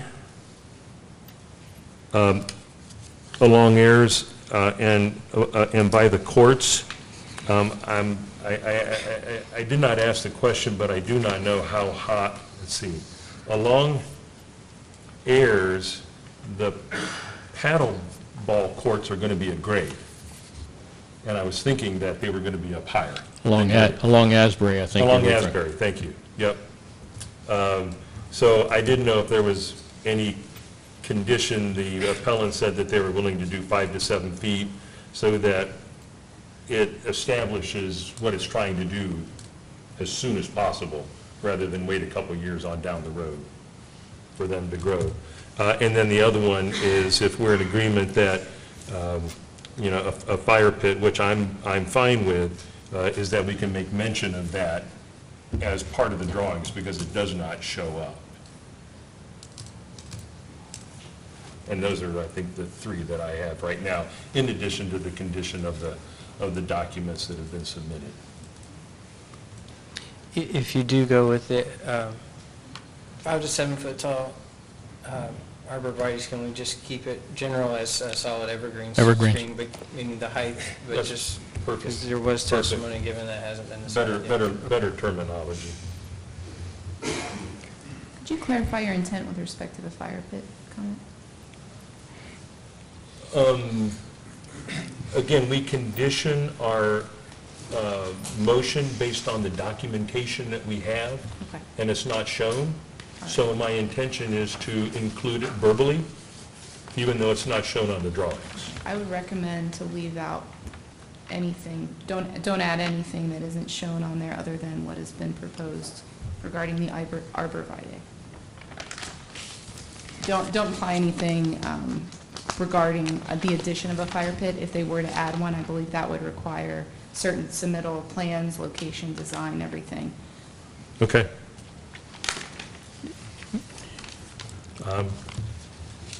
Even before the legal advice, I was leaning that way of saying, where do we want to say that we'll put it and it's okay? So I think staying in substantial away from it. compliance with the documents submitted, Okay. with the dates is our normal process. Okay. And no other conditions then? Those 2 conditions are the only conditions? The timing, well, I guess we don't even need to add. Are those the even arborvitae. conditions? We're going to say it's a solid evergreen. Just 5 to 7 feet. 5 to 7 feet, solid evergreen, and then we always condition the drawings. Yep. You know, and then completion within 1 and. Start within 1. Yeah, start within 1 and completion within 2. Those would be the. Rest of the board members? Any differences? Nope. All right, now we're ready for a motion. Okay, we're ready for a motion. Going to give it to somebody else? I'd love to. No, I can do it. Mr. Chairman, regarding case number 11-2017 BZA at 400 Asbury Road, Coldstream Country Club, I move that we grant a conditional use permit per Article 5.4 I-14 for the installation of 2 platform tennis courts. And rather than go through the findings that staff has identified before, that I am going to reference those. All the way from B through Y. And the standards to be considered regarding the conditional use request that I also echo in my motion, staff's findings regarding 1, 2, 3, and 4.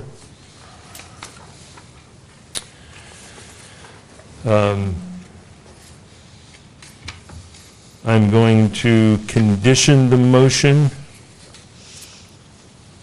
based on the appellant's timing of use of the courts. that there is added, that in addition to the documentation that we've received, that between the courts and Asbury, there is a solid evergreen hedge of 5 to 7 feet high. And referencing drawings E100, E200, L100, and L200, dated March 16th, 2017, that the construction is in substantial compliance with the documents, with those drawings, that construction be started within 1 year and completed within 2. And if I've missed anything, before we get a second, friendly amendments. I'll second that. Do we need to cite the Thompson's agreement in our findings? No, because that wasn't. It was never sworn in. Yeah. Right, it wasn't sworn in. Okay. That's why I wanted to make it verbal. Gotcha. I'll second the motion. Any discussion? Okay, we have a motion and a second on the floor. The secretary, please call the roll. Aye. Aye. Aye. Aye. Aye.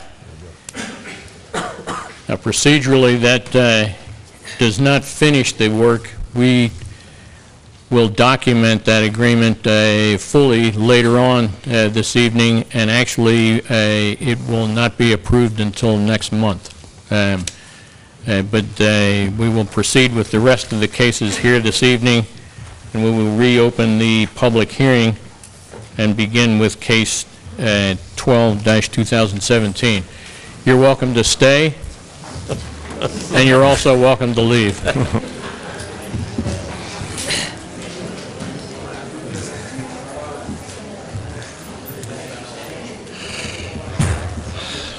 We'll wait for a minute or two, but please do clear the area so that we can proceed with the rest of the cases.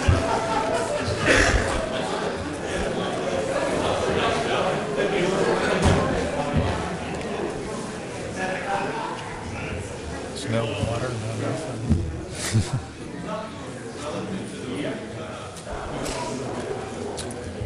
Okay.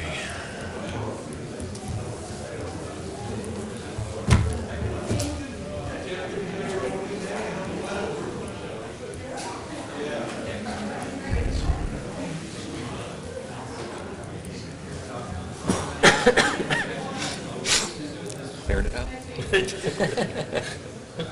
used to caddy at Cincinnati Country Club in the late 50s and the early 60s. So, they didn't have platform paddleball there at the time. I remember when they did put that. And it's right along Raymond's Road. They came ready for bear and somebody shot the bear. And so I gotta believe they had the same, possibly the same issues with the, when they put in the. Please close the door, folks, and let's proceed. Thank you. This is case number 12, 2017. The applicants are Scott and Carrie Finn, who are the property owners. Locations at 6034 Orchard Drive, in the zoning there, C residence. The request is to allow an existing detached garage to remain on the property in a side yard area with the demolition of the existing home and construction of a new home. The garage would still remain in the side yard area. Due to the height of the garage, it also is required to have a side yard setback variance for a portion of it. This is the property in question. It is on Orchard, and the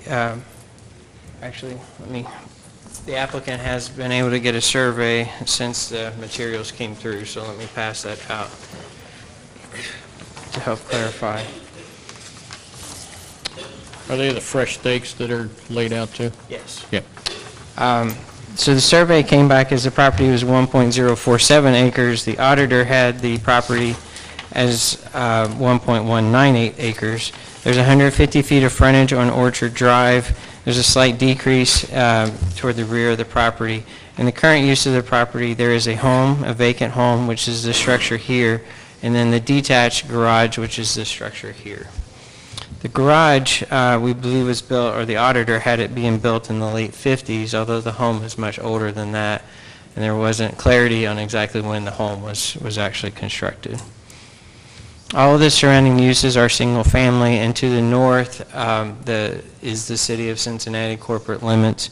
So the zoning to the north is single-family 10, which is the City of Cincinnati zoning, and then the other properties in Anderson Township are Zone C, which is single-family. This is an aerial of the site. Again, the existing home and the existing, it's actually a two-story detached garage.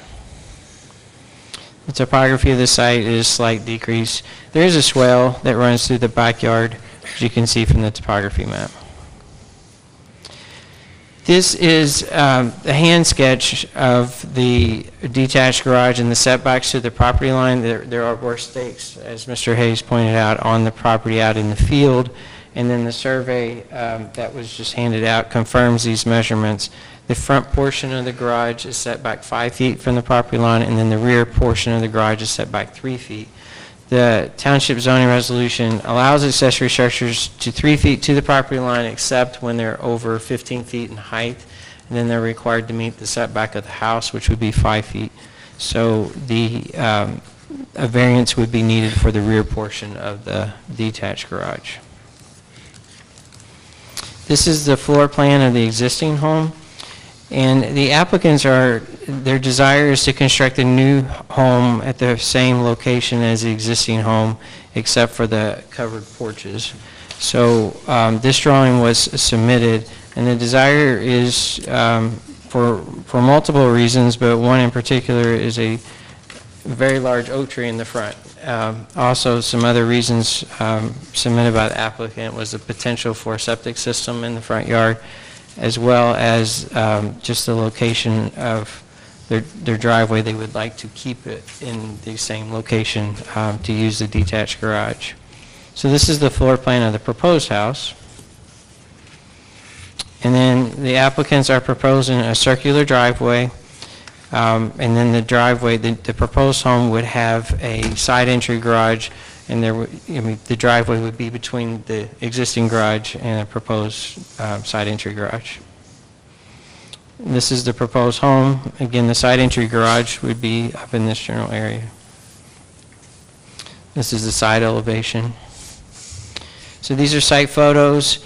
It was somewhat flagged out just to give you an idea of where the driveway would be. This is that oak tree that they are trying to preserve and save. And then the detached garage. This is the structure itself.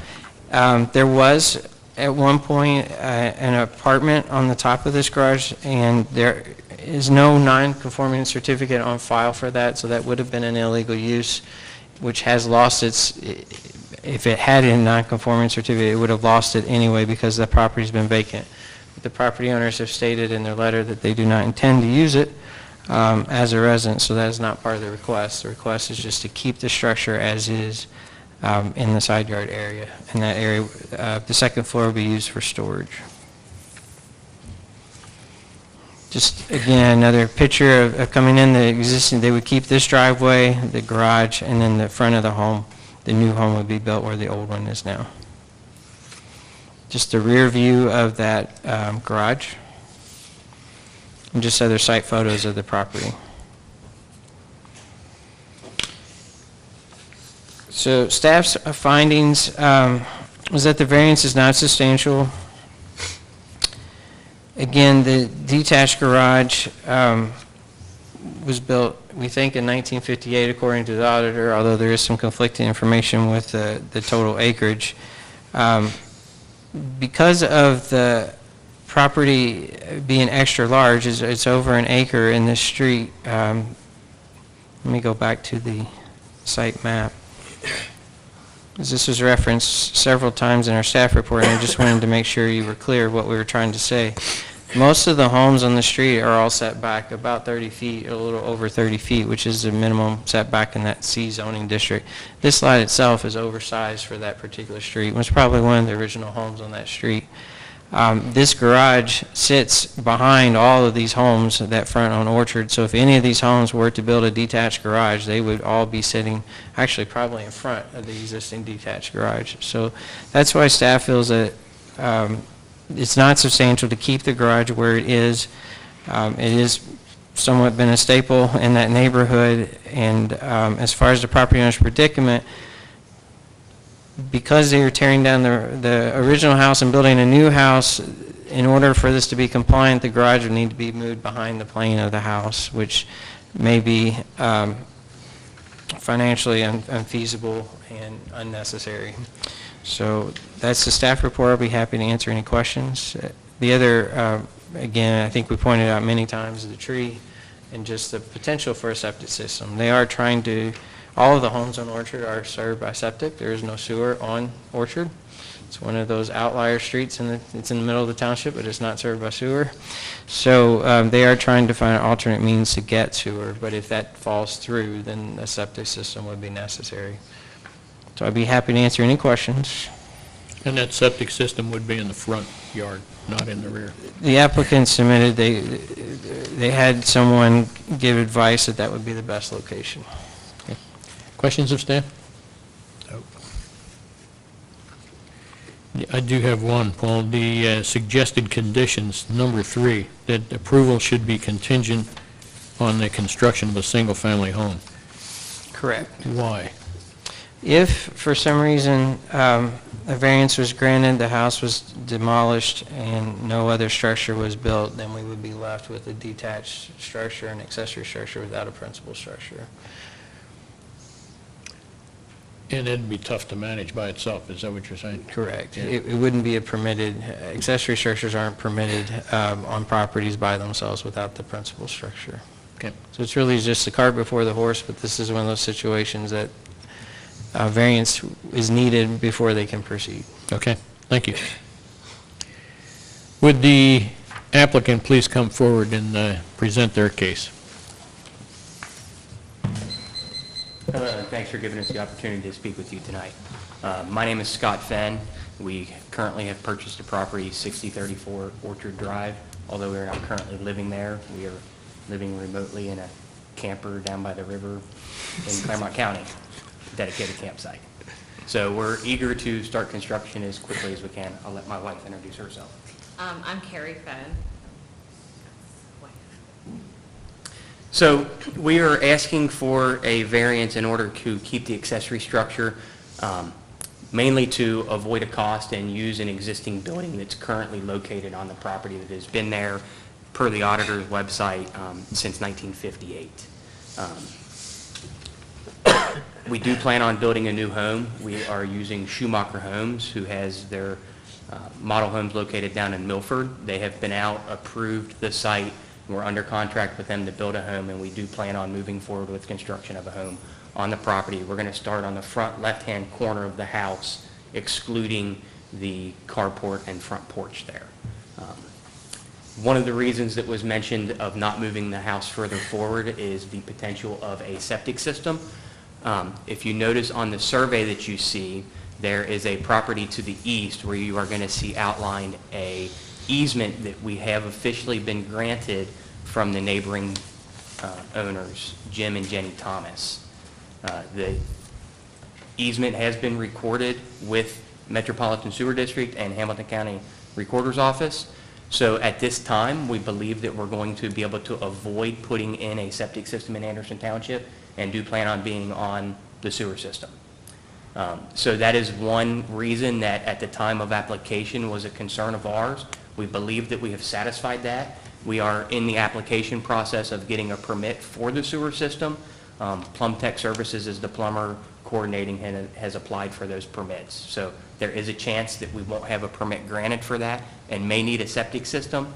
But at this time, it's looking like we're going to be able to tie into sewer. The home that we're proposing to build is a 3,000 square foot home. I believe it's going to be the largest home on the street. It's very similar to other residents in the area. I know Apple Hill's not too far away, and they have some nice homes there, and even on Sutton, there are some very nice homes. So it's going to conform. It's going to raise the value of that particular property substantially, and it will increase the tax base for Anderson Township because of that. My wife and I have been residents of Anderson Township for almost 10 years now, until we recently sold our home that we were in, kind of the Mount Carmel area of Anderson Township. One of the reasons that we have bought a property in Anderson Township, we looked for almost 3 years before we settled on this piece of property, is we have twin daughters that are 3 years old, and we fully intend to raise them in the township and get them through high school and off to college while residing in Anderson Township.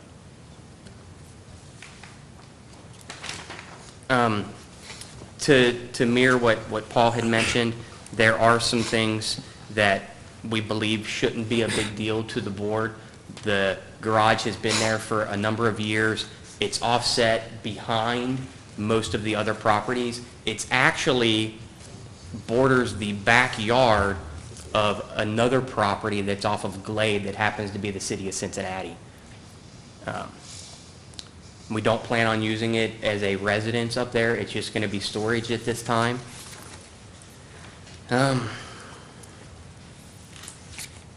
The reason why we are building where we are is that beautiful oak tree. That's pretty much the reason we purchased the home as it is, and going to be utilizing it because it's gorgeous, and we would like to preserve that. We don't want to cut it down. Our Schumacher would love for us to cut it down. However, it's nature, it's beautiful, and we just can't. So that's why we would like and proposing to build where we are and keep the detached garage for storage of our children.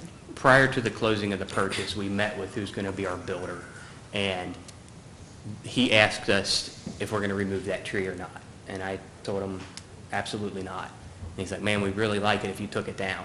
And my response was, if you make me take the tree down, we're not building on this lot, therefore we don't have a contract with you.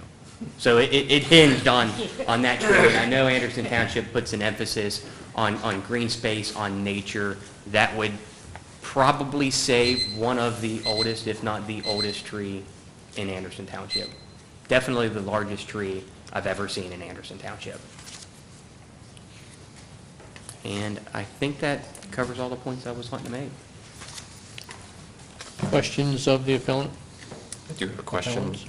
The garage, does that have plumbing and electrical currently run there? Yes, it does. Okay. It's currently set up as a fully functioning apartment. It has a furnace, hot water heater, bathroom with bathtub, vanity, kitchen, plumbing, electrical, the whole 9 yards.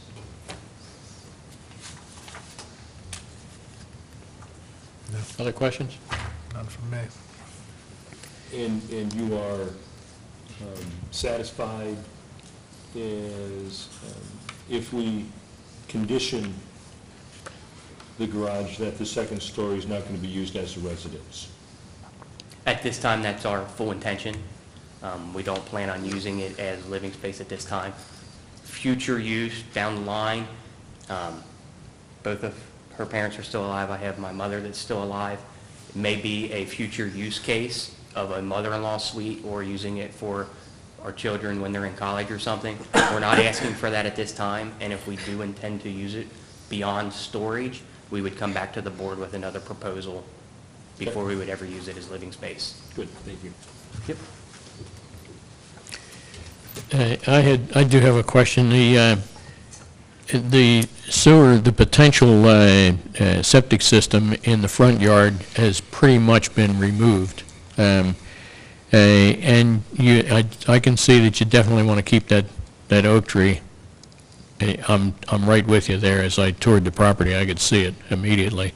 Have you thought about, though, with the restriction of the septic system being removed, have you thought about moving the house in front of the oak tree and avoiding building the driveway right close and, in fact, on top of the oak tree roots? I have thought about that. A couple of things that deter me from that. One thing, the further you move the house forward, the less open space other residents are going to be able to see. On Orchard Drive, a lot of the homes are very close, especially the ones right across the street. So it would be less open space that's visible there. It is the house that's set furthest back off of the street. I don't know the exact measurements, but in order to come forward in front of the oak tree without removing it, you kind of have to get beyond the drip line of the oak tree. Where the house is at now, if we build in the same location, because that house has been there for years, the root system isn't currently growing underneath that house because the root systems chase water, and there's no water there. So we would have to move it further forward in front of the oak tree than it currently sits beyond the oak tree. The depth of the house, I believe, is 68 feet from the front, the very front portion of it to the far back portion of it. And then that would move us pretty close to the street, and I don't know how close I would be to the front offset if I would be in jeopardy of needing to apply for another variance on that. I don't think so. The setback there is 50 feet, but I understand what you're saying as Yeah. far as the interest of the open space. Yep. The reason why I ask that is that when we work these variances, we usually look for a complete understanding of what the hardship is. Yes. And the hardship is related to that tree. It's not the septic system anymore. It is- Currently not. We are still under process of getting approval from Mhm. Metropolitan Sewer District. That hasn't come through. That is in process. Our plumber has applied for that just about 2 weeks ago. Okay. Any other questions? Okay. Thank you. Thank you. Is there anyone wishing to speak in favor of granting this variance? Yes, sir. I need some help with the crowd in here before. Were you in here early enough to get sworn in? I was here early enough, I didn't know whether I was going to testify or not, so I did not swear in. Then we need to swear you in. What's that? Yeah, let's get everybody else that on the future cases here this evening. Anybody that came in late and once wishes to testify on future cases, not just this one, please stand. And if you're in doubt, please stand and raise your right hand and swear or affirm. Do you swear to tell the truth, the whole truth, and nothing but the truth, so help you God? Thank you. Sorry for that digression, sir. Go ahead. All right. My name is Aaron Habig. I live at 6011 Orchard Drive. I've been there since 2003. Prior to that, the house was built that I'm currently residing in was built by my great aunt and great uncle. So the house has been in the family since it was built and occupied in 1940. I don't have any issues with being allowed, the structure being allowed to remain. It is set further back than any of the other houses on the street, and I don't believe there are any other detached garages on the street, that would be anything to compare to. I definitely, as a forester by education, I definitely appreciate the fact that they wanted to leave that oak tree. That was one of the concerns that my wife and I had when the property went up for sale, is if somebody was going to come in, cut down the oak and the other nice trees that are on that property and put something in. And I was definitely very appreciative when they said, hey, we're planning on building behind it on the, existing footprint to preserve that. So definitely don't have an issue with the structure remaining. Like I said, everything is on that piece of property is set so far off of Orchard compared to the rest of the houses that it's very nice having that green space up front. So. Any questions for this witness? I do have a quick question, sir. Paul, can you show the neighborhood map and help us understand where you live? Okay. I know you gave us the address, but so right there. That one there. So I am 6011, so 3 houses down and across the street. In the lower left corner of this yeah. picture. That's Okay. it. Thank you, sir. Yep. Thank you. Anyone else wish to speak in favor of granting this variance? Seeing none, is anyone wish to speak against the variance? Any further testimony from the appellants? No need? Thank you. Now procedurally, we're going to keep the public hearing open for further public testimony, and we'll move through the other three cases here tonight. After that, we'll close the public hearing and move into the debates that you watched for those three cases. So with that, let's move to consideration of case 13-2017. Would the staff please give that report? Mr. Feiss will present this case. The applicant for case 13 is Tasha and Eddie Mag on behalf of Moss Residential Partners, who are the property owners. This is located at 5048 Signal Hill Lane, and it's zoned A residence. And they're requesting a new single-family residence to have a front yard setback of 30 feet where a 50-foot setback is required, per Article 3.3C2 of the Anderson Township zoning resolution. So this right here is just a property map. The tract size is approximately 0.78 acres with 483 feet of frontage right on Signal Hill Lane. As Paul just pointed out, the 5048 parcel is the one above the loop. Yeah.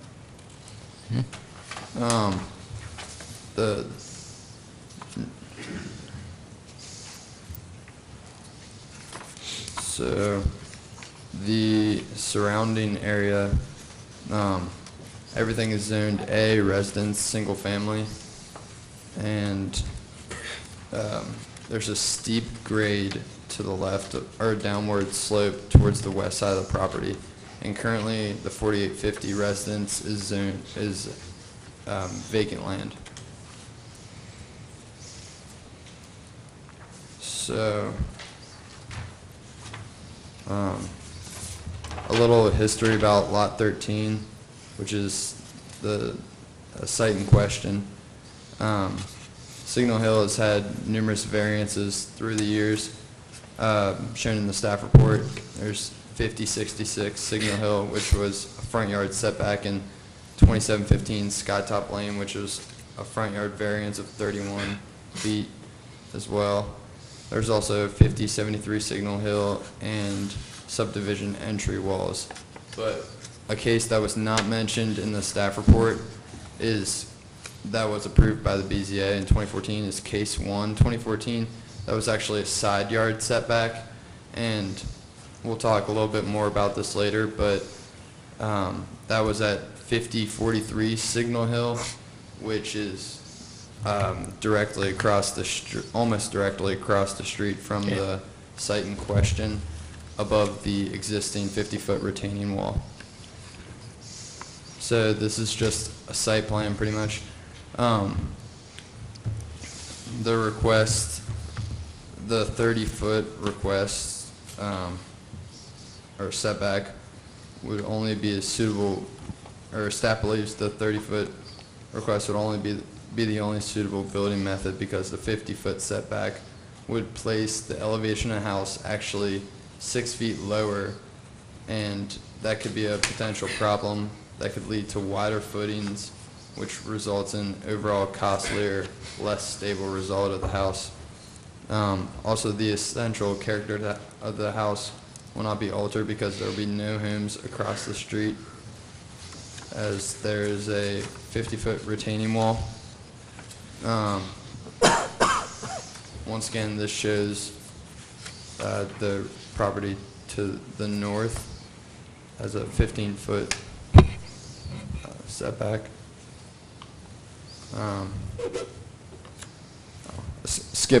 Jumped ahead a little bit. These are the elevations shown in the house. It kind of shows that it matches the main character of the neighborhood, as the rest of the neighborhood was established in 2003, and kind of emulates the similar style of the New American tradition. It's just a back or a side elevation of the house.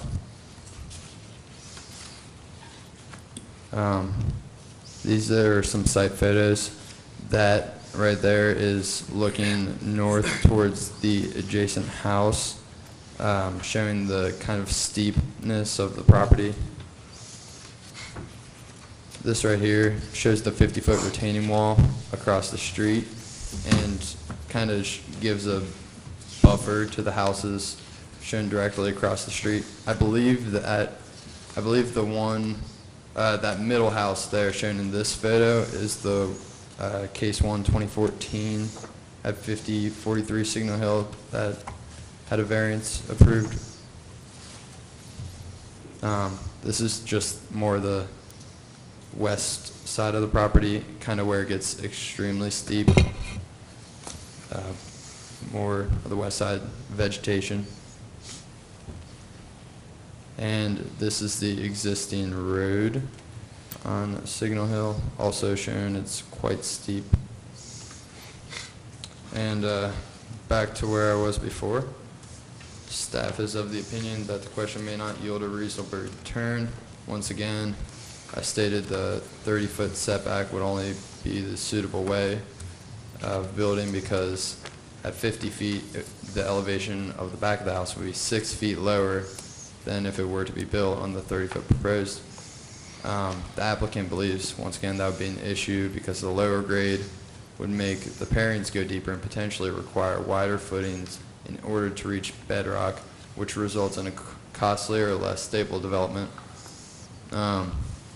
Also stated there will be no homes across the street from the proposed development, as there currently exists the retaining wall shown a couple times. As mentioned before, there was a house in north, but due to the topography, steep slope that was shown, and curvature of the road, the reduced front setback will have minimum impact. Variance will not affect the delivery of government services, and the proposed site may be the best area to build on this lot due to the steep topography and soil conditions. This could potentially be the last or one of the last homes constructed for the area, as it's one of the last existing suitable spaces. And once again, constructing the 50-foot front yard setback is most likely cost prohibitive. And lastly, the spirit and intent of the zoning requirement would be observed and justice done by granting the variance. Like I mentioned before, 2 of the 4 previous variances were approved in the subdivision. They were front yard setbacks due to similar site conditions of the steep slope. And staff is of the opinion that the design of the proposed residence is consistent with the style of the houses along Signal Hill and Skytop Lane as well. And if you have any questions, Paul and I will be happy to answer. None. Questions of staff? None? Nope. None. I do have one question, Mr. Price. You said that you were going to say more about 5043. I remember that case. I thought it was still an open lot right now, not built, but you said you were going to talk more about that. What happened on that one? I believe BZA approved a side yard setback. I think it was a side yard setback for a 10-foot variance where it was 15 feet allowed. I thought that it was built, but I could have been wrong there. I was just looking today and saw the case. Yeah, I think they're still selling that lot, but it's still, the variance would go with the lot, and it was related to the steep slopes issue. Yep. Okay. One other question. Who really owns the property? Is it the developer of the area, or Mr. or Tasha and Eddie Mogg? We can ask the applicant, but there's I understand there's a contract to purchase, so the developer still owns the property. Okay. So the staff's opinion of the lot may not yield a reasonable return is really a question for the developer, not for the potential owners. Correct. Correct. Okay. No other questions for staff? Okay. Would the appellant please come forward and present the case? Hi, my name is Tasha Meg, and I currently live in Oakley, 3370 Everson Avenue.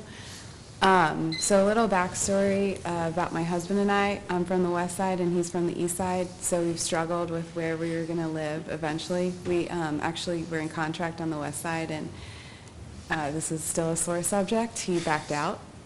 So we were lucky enough to stumble upon this lot here that we both completely fell in love with.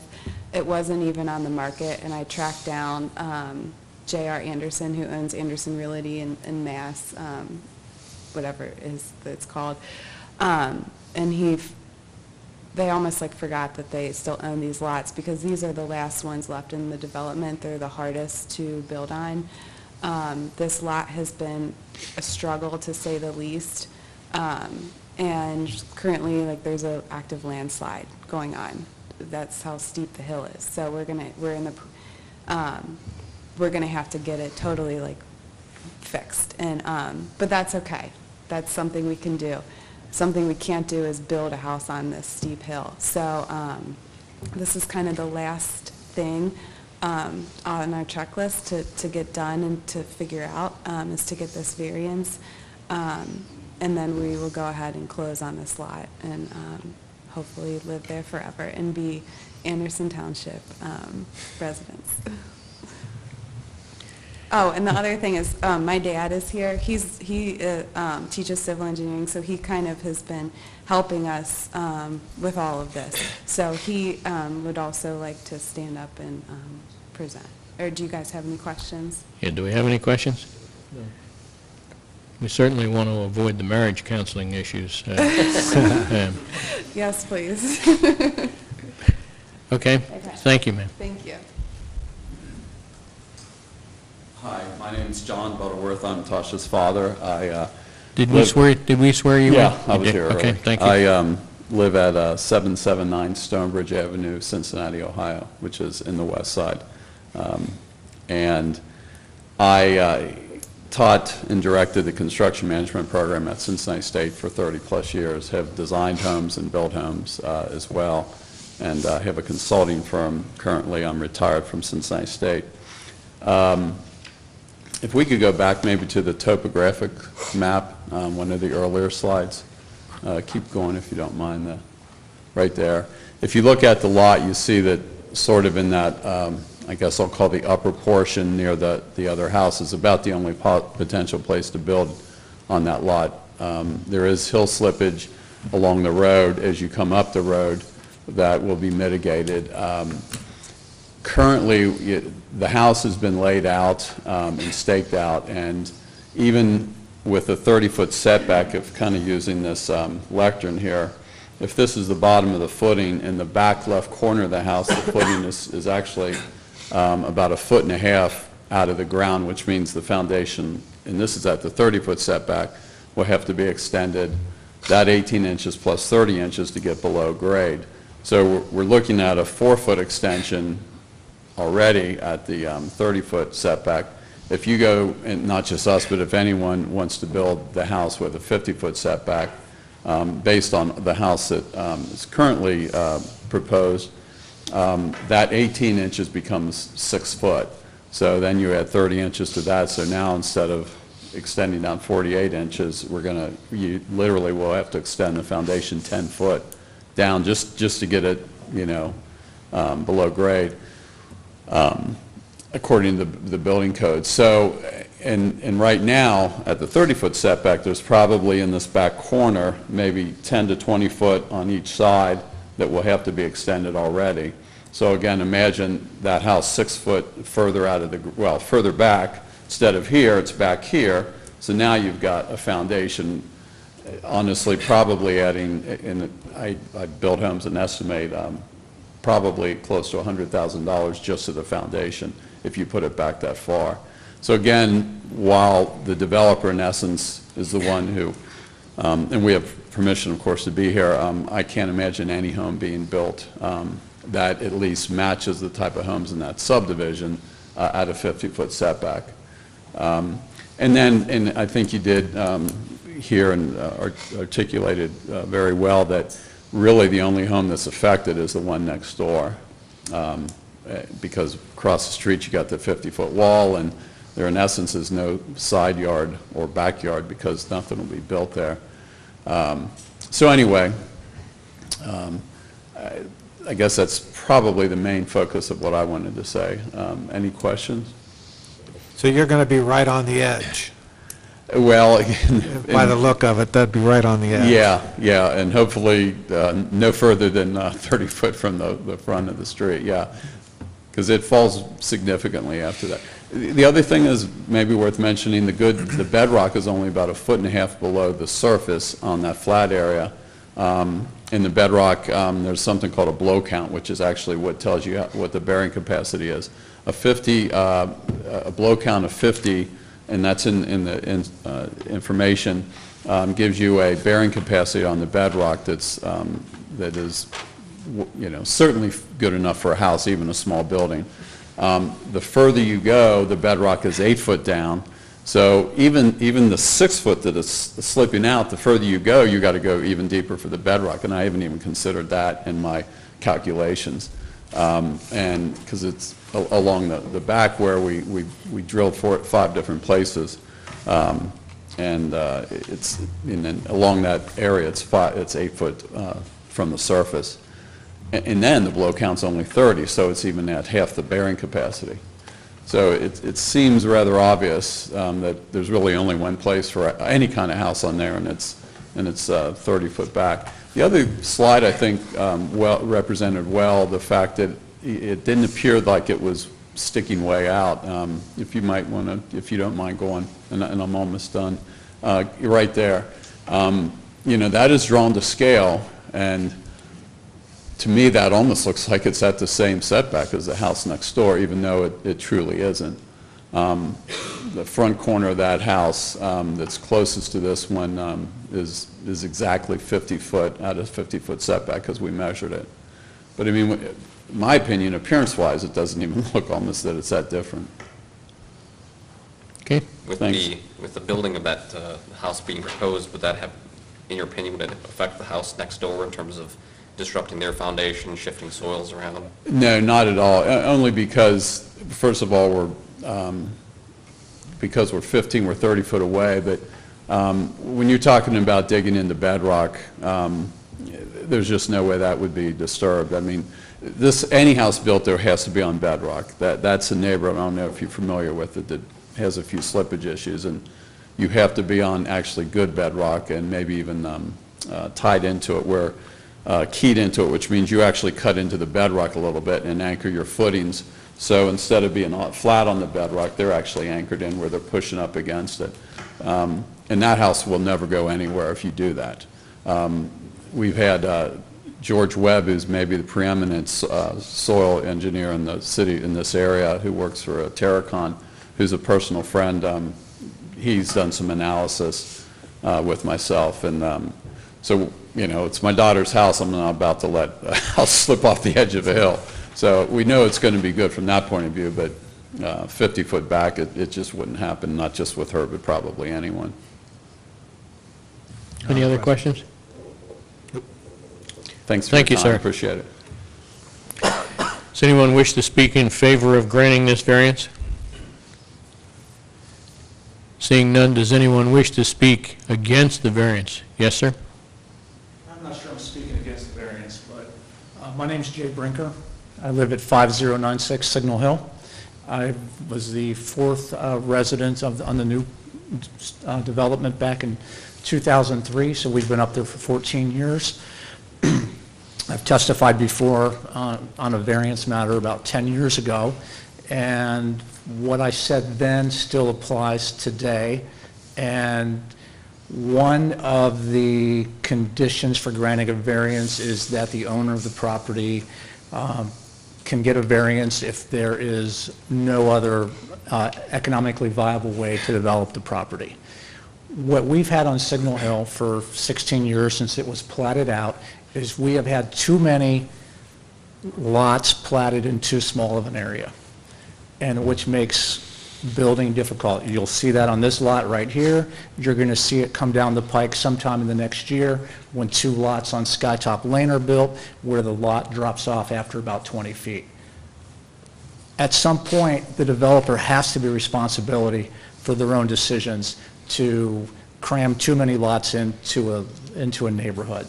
What we are doing here is you are rewarding the developer for their intransigence, and so they can milk every single penny they get out of their actions, and that's not what we should be doing here. So number one is, on one of the conditions, I think we're failing on that because this is a developer situation. They caused it. They shouldn't be rewarded for their actions. Number two, on one of the conditions for variance is this can't be, this shouldn't be substantial. I would like to think that if you take 50 feet and take it down to 30, my calculation is 40%. That seems to be a pretty material variance. 40 feet, maybe the one house was 45 that you read about.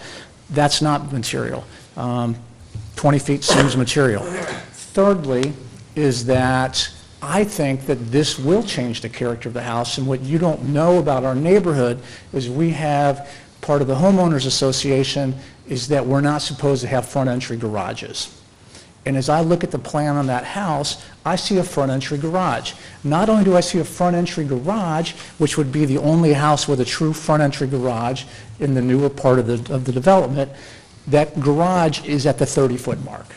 So we'll be driving down the street, and there's going to be a garage 30 feet from the street.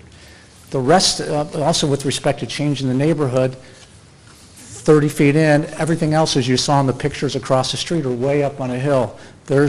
So now we're going to have a thing posted right in the corner with a garage as we come around the corner. That's going to change the character of the neighborhood. And also, as far as character of the neighborhood, style of the houses, this house is more compact than most of the other houses, especially the other 3 houses that got variances, which are real long and narrow houses, which kind of coincide with the original style, architectural style of the neighborhood. So I do think you're changing the style of the neighborhood and the character of the neighborhood. So I think you're missing 3 out of the 7 points here.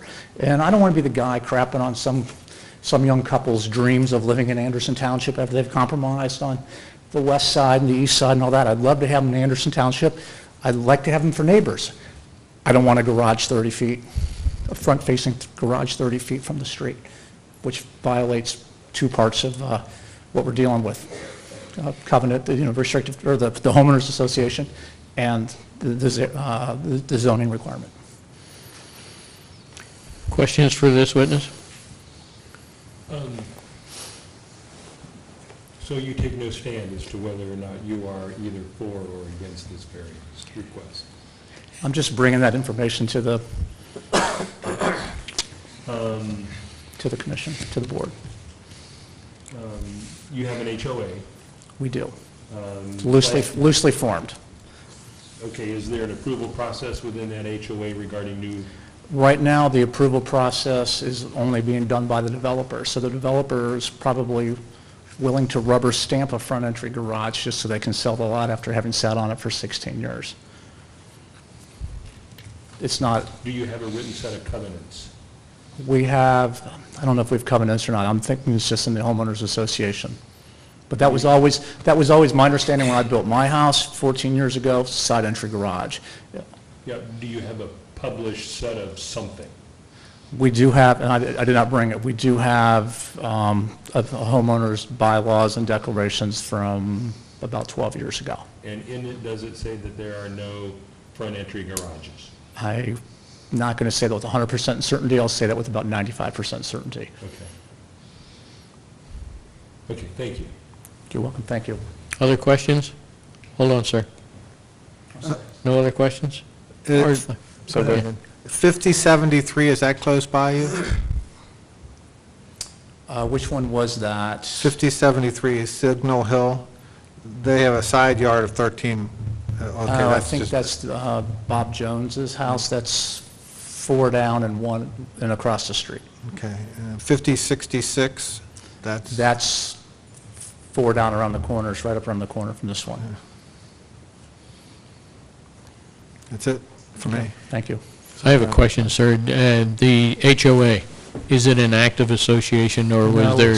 it's kind of, it's a long story. It's in the process of actually being formed right now. The developer formed it and appointed 3 members of the developer to their board 12 years ago. And the original residents said, this is a invalid HOA. How can it be a HOA when you don't even have a single homeowner in the neighborhood on the board? So at this point now, we're going through the process of trying to get Anderson Township to be responsible for the street and take care, trying to dedicate the street. One of the conditions of the township accepting the responsibility for the maintenance of the street is that we have to form a homeowners association. We had a meeting about that at my house about a week and a half ago with the members, or three, Jeff Anderson, J.R. Anderson, and another member of Anderson Realty, or Anderson Development. So the answer to your question is, technically, we might have a homeowners association. Has it ever functioned? No. Okay, thank you. I do have a follow-up question. You mentioned the garage and the HOA controlling all that. Are you aware of any deed restrictions that control how the build can be done? I'm not aware of that. I mean, yes or no, I'm just not aware of it. Are there any dues that you pay right now to the HOA? There are no dues being paid. When people post-2005 close on a lot, $2,500 is added to their closing costs, and that's put into a homeowner's account managed by the developer. No one else has paid any dues in 12 years. So, but that's on the verge. That's one of those things we're working on right now. Okay. Any other questions? No? Thank you, sir. Thank you. Does anyone else wish to speak against granting this variance? Surely you don't want to speak against it, right? But anybody else want to speak against granting the variance? Okay, then the appellant, please come forward and speak to the rebuttal. Thank you. A couple of things. It's a rough piece of land, and the subdivision, I will agree, was there's some difficult lots there. But I think it's fair to point out that the current owner of this lot was not the developer. The last individual sort of painted a picture of the greedy developer trying to make as much money as they can. The current owner bought the remaining lots, so they were not the ones to create the subdivision that had issues. And in terms of, I'd like to go back to one of the pictures that shows the homes across the street. So the home that's directly, the middle home there, you can see has a front entry garage. I think it's, I think you have a homeowner association that really hasn't been functioning, and you have a precedence that front entry garages, have been allowed. I was told there are no deed covenants that preclude a front entry garage. So then add to that, and maybe the most important thing is, a side entry garage on this particular piece of property is just about impossible. So again, what we're really looking at is a developer who's come in and purchased these lots and is trying to put homes on these lots for Anderson Township, and as opposed to a greedy developer who wants to just make as much money as possible. And this lot probably, I can't imagine without a significant amount of money, will ever have a home with a side entry garage, even a 30-foot setback with a side entry garage. Just again, based on my knowledge of construction and the way the thing falls off left and right. Any questions? Yeah, questions? Thank you. Thank you. Any further information needed by the board on this one? Ready to proceed to the next case? Thank you. Let's proceed to case 14. No? Public hearing's still open on all of these. Right. Is that okay? We're here to take care of each other, Paul.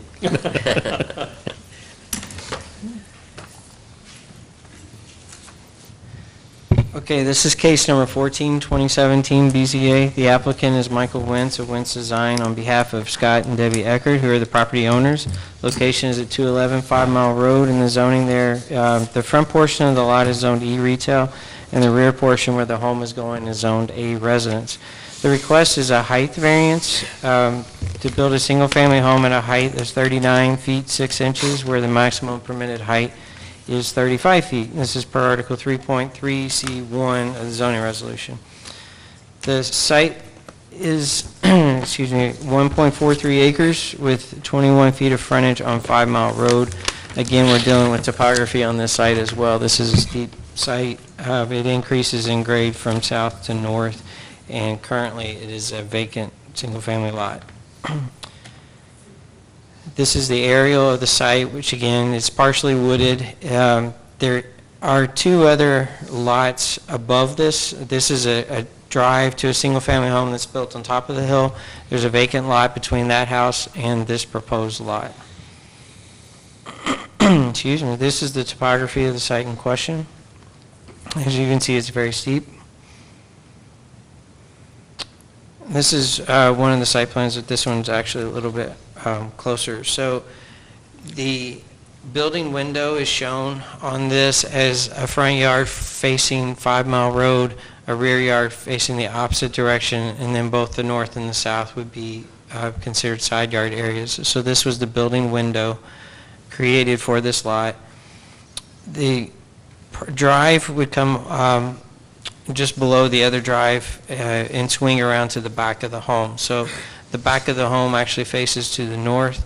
This is the garage. This would be the front door, although this, per zoning, is still the front yard, then this is still the rear yard. And these are the elevation drawings of the home, and again, this is looking from the north, from the front of the garage.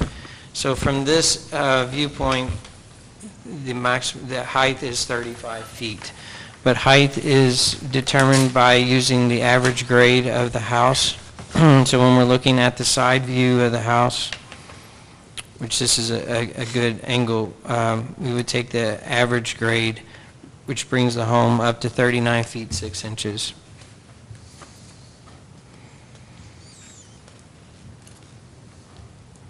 I'm sorry, I didn't realize we had a close-up view, but this is the close-up view of the side of the house. So these are some of the site photos. This is the private drive that goes up to the home on the top of the hill. This would be the building site, and it's been graded to allow for the driveway to swing around to the back. And again, the front of the house would actually face in the opposite direction, which will allow for the back of the home to have the decks and the terraces for the views of the river. This is looking north on 5 Mile. This is one of the closest residents that backs up to this property. And then across the street, there's also a single-family home. This is looking south on 5 Mile toward Kellogg, where the driveway, this would be the proposed driveway. Again, just looking back up at the building site. This is looking at the rear of that home that we just saw on 5 Mile Road. And again, this is the driveway that goes up to the house above. This is looking in that same direction, but standing on top of the hill versus standing down at the bottom of the hill. So this is standing on top of where the new house would be built, looking in that same general direction toward 5 Mile Road. And this is looking in the other direction toward the river. Again, just standing at the top of the building site, looking south, there's a Marathon gas station at the corner of 5 Mile and Kellogg, and looking in the opposite direction. So there is little history on this site other than that the property owners purchased it on March the 30th in 2017. Other than that, we really didn't have any other history. Again, it was a platted vacant lot that has just been vacant. And so staff is of the opinion that the variance is not substantial. The additional 4.6 feet and 4 feet 6 inches in height will have minimal impact when compared to 35 feet. Again, as you saw from the north side of the house, if it were a flat lot, it would be compliant with the 35 feet. It was but due to the extensive or steep topography, it exceeds that. In addition, the size of the lot, which is over 1 acre, in this zoning district, which was a residence, which only requires about a half of an acre lot, but due to the size of the lot, there's a 61-foot front yard setback, an 84-foot rear yard, and 40 feet, and then 159 on the sides versus the required of 50, 15, and 35. So we think that is substantial, or a point to be made, because the house is set back farther than what it could be to the adjoining properties. Feel that the character of the neighborhood would not be altered just because of the elevation of the home. The closest home is the one up to the top, which we're calling the top of the hill, at the end of that private drive you couldn't even see in the picture. It's built at a much higher elevation, and the one below is actually built at a much lower elevation. That puts this house pretty much in the middle of both of those. The variance will not adversely affect delivery of governmental services. We did check with the fire department about the height, and they didn't see any issues. Also, the spirit intent behind the requirement would be achieved. Again, from one side of the home, it does meet the 35 feet, but per code, because we measure from the average grade, it does not, and the variance is needed for 39 feet, 6 inches. So I'll be happy to answer any questions. Questions of staff?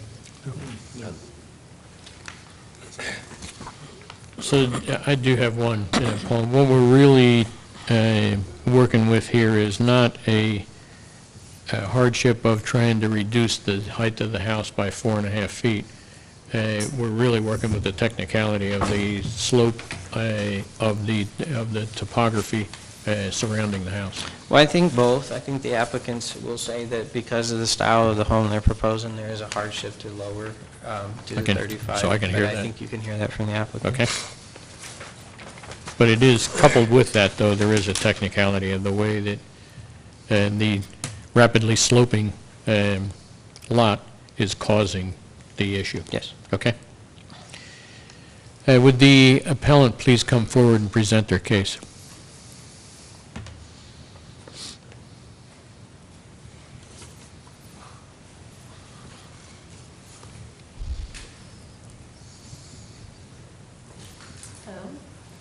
My name is Debbie Eckert, and my husband and I currently reside at 1623 Beachshire Drive in Anderson Township. Our variance is on 211 5 Mile. This is Mike Wentz, the architect, who has worked with us on the plans so that we can build our forever home. It has an elevator, and that's what takes it up to that 3rd story, so that we can use the rooftop and the deck that goes around the 1st floor as our outside yard, basically, because we want little maintenance, let everything pretty much go back to natural. So I'll let Mike tell you the rest of the particulars. Thank you. My name is Michael Wentz. I'm an architect working on behalf of Scott and Debbie Eckert at 211 5 Mile. Your address, sir? 8220 Shawnee Run Road. Thank you. So when we began designing, obviously it's a unique lot. It was a heavily wooded and very steep sloping lot. There was originally a driveway, or kind of a, I shouldn't say driveway, but if you look at the topography, where we have our driveway going up to the top of the lot was actually kind of like a Jeep trail. It kind of cuts down and it cuts over and cuts back down. So it's kind of like a trail that went up to this spot. I'm not sure if there was a residence way up there or a cabin or something way, in the long history of this lot, but clearly it's a view space up there. There's you move up the hillside and there's a plateau at the top, which is clearly kind of the reason why Scott and Debbie purchased the lot. They wanted a view property.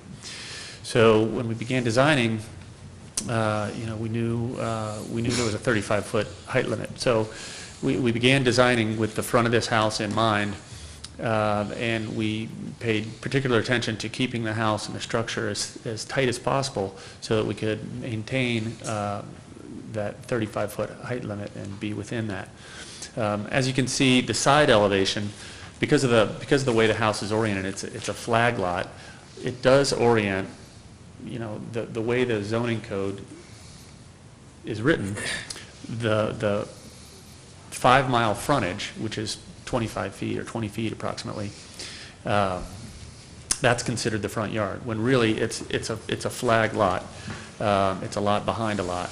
So we've oriented the house in the most appropriate way, but we've designed it to be a 35-foot tall house. You know, we think of it, you know, just if the driveway were in a different spot, or if it connected to 5 Mile in a different way, you know, we might not be here asking for a variance today. But because the lot connects to 5 Mile down at the low end, and it's oriented to the east, then obviously the east is then considered front yard. If you look at the side elevation as well, the house is L-shaped. If you look at the side elevation, the garage portion, the piece that comes out towards you, is approximately 13 feet tall. That's the closest portion to the front yard setback.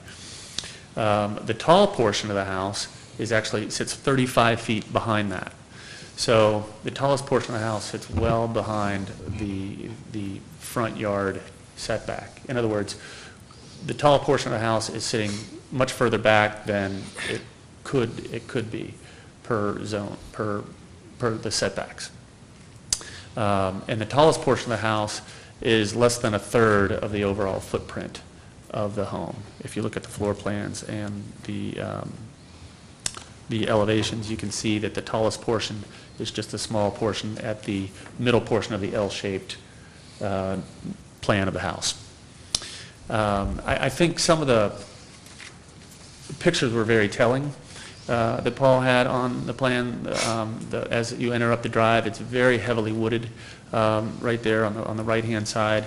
It's very heavily wooded. There's 2 large mature trees that we were very careful to stay away from, and we located the house behind those trees to the west of those 2 tall mature trees that are back there. And all along the property, there's the driveway for the folks that are up behind them to the north. We wanted to keep as much green as possible.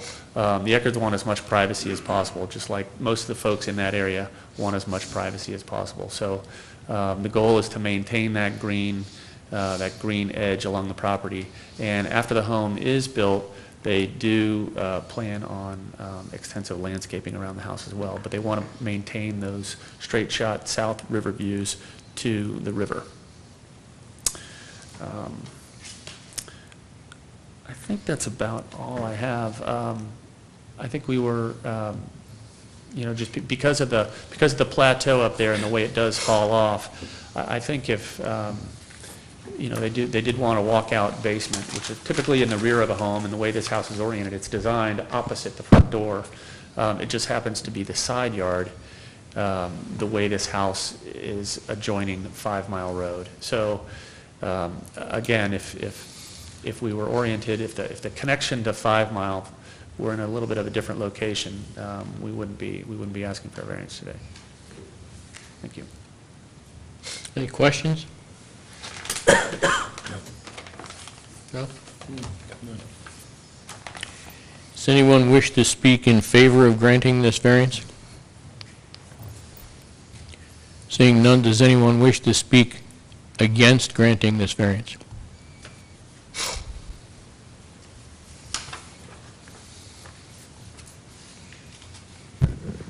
It's been a long evening. Hi, my name is Sharon Cabas-Chrisman. I reside in the house directly north of or west of their proposed home at 253 5 Mile Road. I am at the lowest elevation next to the house. The history on this land is that it was most recently purchased before the Eckards by Bill Ramler, and he was going to build a home on the land, and his wife developed cancer and subsequently passed away. So then it went vacant for a very long time. Our house was built in 1865 as servants' quarters to the Gothic Revival home across the street.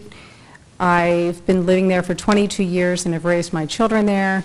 And we saved the home from subsequent tearing down. Most people wanted to buy it and tear it down, and we wanted to restore or maintain the historical nature of the house by keeping it.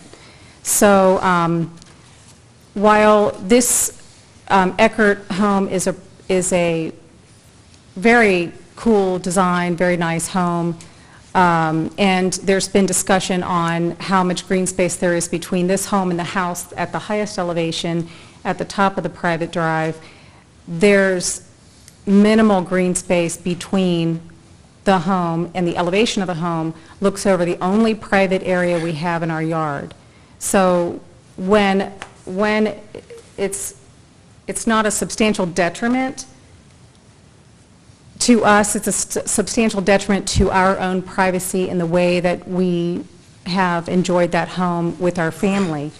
When you went to the site, what you would see is you wouldn't see this if you were there in October, November, December, January. So 6 months out of the year, there's going to be very little cover. So much so that we've discussed if the home were built and there was not issue of privacy being dealt with, we would be putting shade sails high up in the trees in order to allow our family the privacy that we've enjoyed for 22 years. I know that the Eckerts are proposing to provide some green space, but they would have to plant very mature trees in order to afford us privacy in our home for immediate privacy in our home after they're built.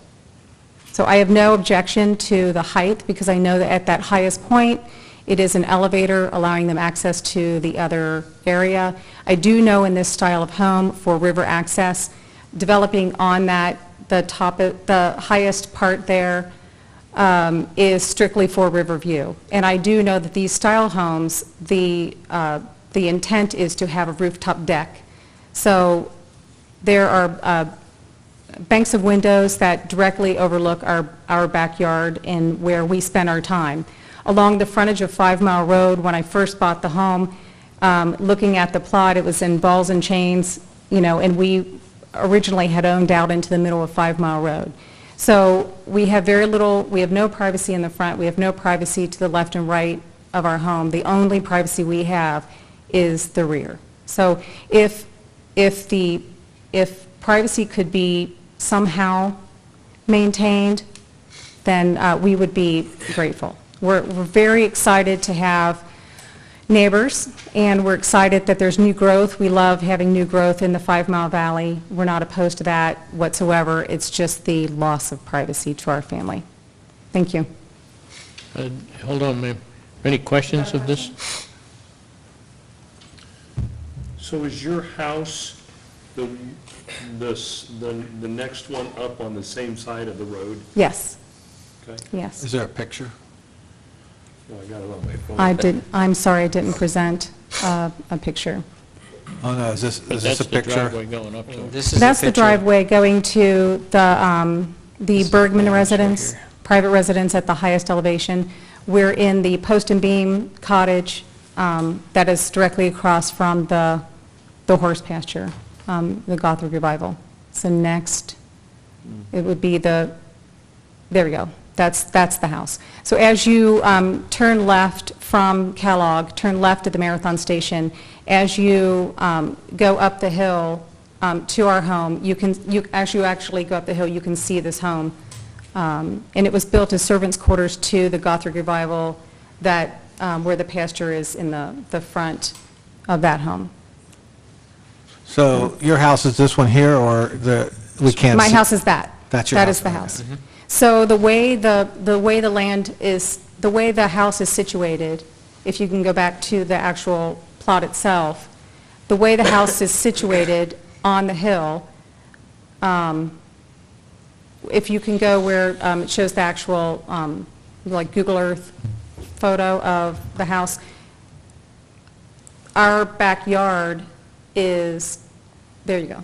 So where it's going to situate on the flat ridge, our backyard is right there. So I can pull into my driveway, and you can see one car in the driveway. When I pull into my driveway, the first thing I will see there's no cover. So when we got the design of the home, it was still, leaves have not come in on the trees, the honeysuckle had not filled in, and so that just allows 6 months out of the year for no privacy. The last thing I want to do is erect shade sails. Do you know what shade sails are? A lot of governmental use in areas where they're done on a horizontal to offer shade. We would be constructing those, not permanently, up in the trees. If we had no privacy, that's what we would do, is we would erect, and they're done in a square, rectangle, or triangular shape, and you can string them up, overlapping in different ways. But that's what our family would do to have privacy. We did have Debbie over to the house. As a person who likes to be completely transparent, I wanted to meet her and let her see from our point of view. If I was speaking here today, I didn't want to meet in this manner. So we had her come over, and I wanted to explain to her how we feel about that loss of privacy.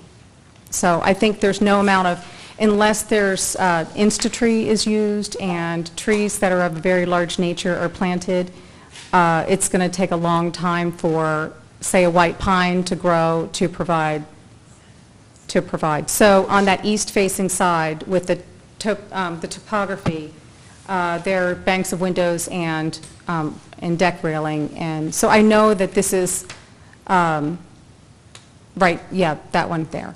So that is going to overlook my backyard. So all I'm asking for is a nod to respect for neighbors and respect for privacy and our loss of privacy. We would be reduced to a mere sliver of privacy in the usable space that we enjoy in our backyard. Well, it seems like this house would be facing more towards the river as compared to your house, which is up 5 Mile a little bit past that entrance, if I'm understanding what I see. So you're going up 5 miles, your house is just past the driveway on the Yes. left. This house is oriented so that this flat side, the back side of it, is facing more towards the river, more of an angle. That's my impression. This side, this is the side view. If this is east facing, I went Yeah, but this outside is with facing more south. I understand that the orientation is, the north side is the entrance, the south side is the riverside. I went with I stood in my driveway with a compass, just so that I could know what I was, so I could understand the plot Yeah. itself. So on this drawing here, just, I see the driveway going around. You're down to the bottom right, aren't you? On this Yes, I drawing? am. I'm sorry, I've got to, yes, we are, but where the house is situated, it is on the closest section to our backyard and our private area. So with the east facing on that north-southeast. The 90-degree. The east is going to be, that's what we'll see from our backyard. Unless I'm getting this completely wrong, and my compass is, I'm just more concerned with, I don't want to squabble over 4 feet 6 inches. Right, I just neither want do to I. voice concern over Privacy. loss of privacy. I'm just trying to figure, when they're on top of the house, they're going to be looking at the river, not And, your way. and I think. across to the horse pasture and over our house and in our backyard. This is, when I So was right now, there's some cover. So if you're standing, down at their house, by the way, Debbie, this used to be called Turtle Hill. This land used to be called Turtle Hill by people that raised their family in the valley, and look for turtles. There's subsequently there were a lot of turtles. And peacocks and other wild beasts.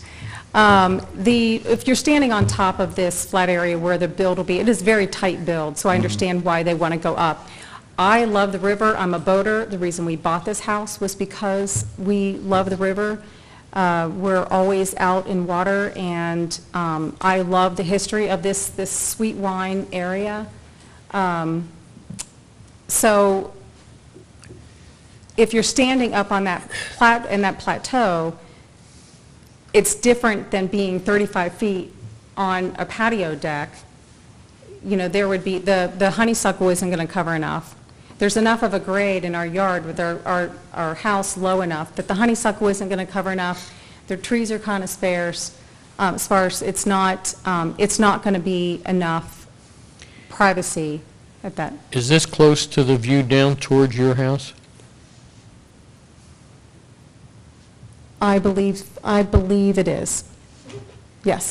That's what I Because thought. I see the top of the horse barn and our roof line. I wish I would have taken photos in. Do you have that photo, Steve? Do you have that photo on your phone of the superimposed? Do you have that? I don't know if that would do anything. I wish I would have taken photos from our home and submitted that, but I didn't. So it's just a consideration. We think we got it? Just a consideration. Any other questions? No. Thank you very much. Thank you. Are any others that wish to speak against granting this variance? Seeing none, would the appellant wish to come forward and give any rebuttal testimony? Yes, I went to see Sharon and Steve to talk about the privacy issue, and the view we want, of course, is of the river. Yes, if we're up on the deck and we look to the left, we're going to be able to see their backyard. We will try to plant as many fast-growing evergreens as we can. We like privacy too. We lived on 5 acres before we bought this house. We don't want to infringe on anyone's privacy, but we're going to be looking toward the river and toward Kellogg and that area. We'll try our best to make it. We've worked with Mike. We want it to kind of be a house that blends in, and we'll go with the naturalness of it. It is more modern, but it lends itself to be modern.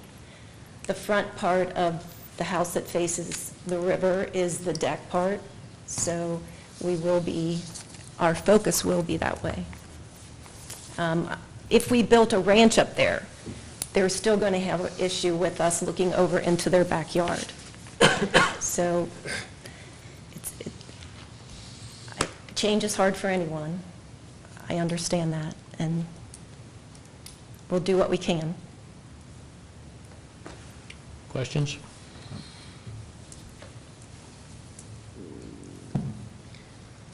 That tall oak is just to the southeast side of the house. There are two, actually. I don't know. Well, one will be behind it. One is behind it. There are two big red oaks that we worked with Mike to save, again, they look to be very old. And they don't have a lot of branches low, as you can see right there from that picture. Yeah. So they don't have a lot of branches low, but they're great, big, beautiful trees. Okay. Any other questions? Yeah, just one if Yeah. you might. As an architect, is there anything that you can do to mitigate the concerns that we've heard tonight? I mean, you could build a blank wall, and I'm kind of, taking it to that far extent. Right. So there wouldn't be any view over there, but I don't know what other kinds of things that you could do that would help mitigate the concerns. Right. I think we would have to push the house over on the west side of the knob and down the hill to alleviate all concerns there. One of the difficulties is the house, the lot drops sharply to the neighbor's driveway that goes up behind. They actually own both those lots. So there's actually two very skinny portions of land between the opposition property and this property. And unfortunately, their property sits very close. It's a historic home, it sits very close to the rear property line, within 15 or 20 feet or so. So we completely understand that there's going to be a sliver in the summertime and possibly more than that in the wintertime, that they will see this home in one direction out of their backyard. I think the Eckards are happy to plant evergreens along the driveway to mitigate that. Again, those are going to have to be, I don't have the angles or the math to tell you how tall they've got to be, because they sit so far down along that road.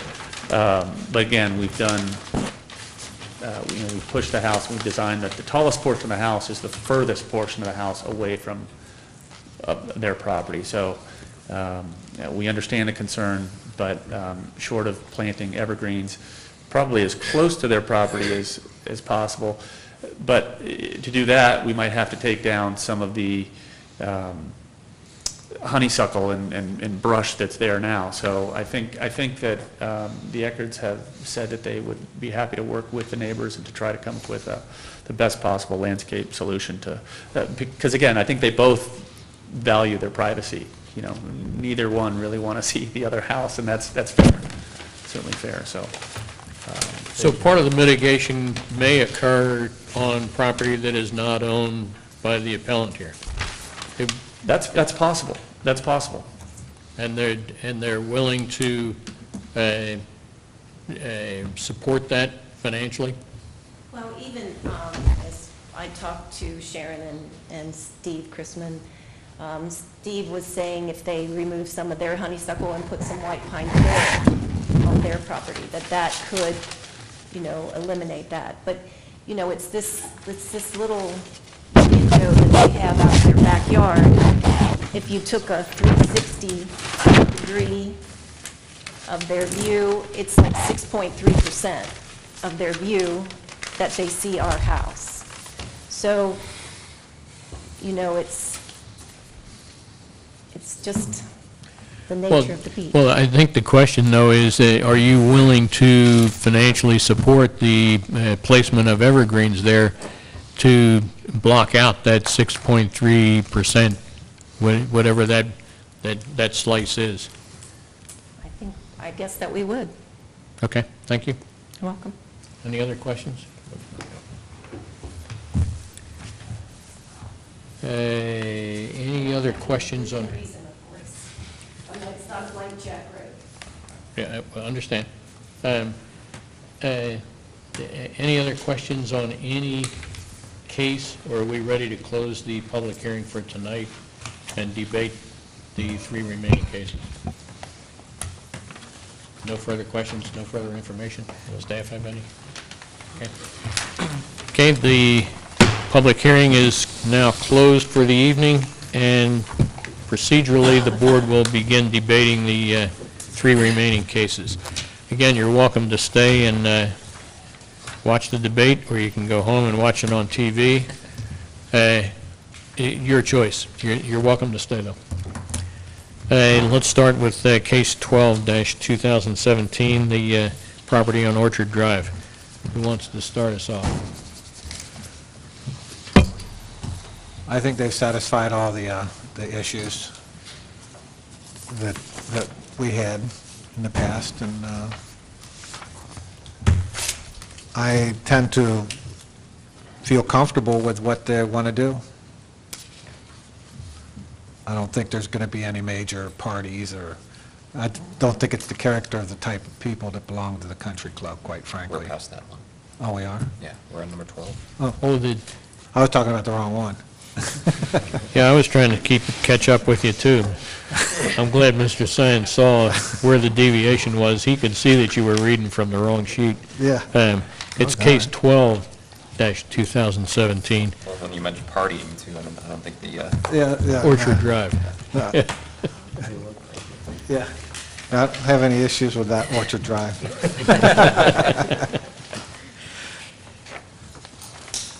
That's okay with me. Any changes to what the staff's report is? do we feel differently on anything that the staff has reported on this one, including the conditions?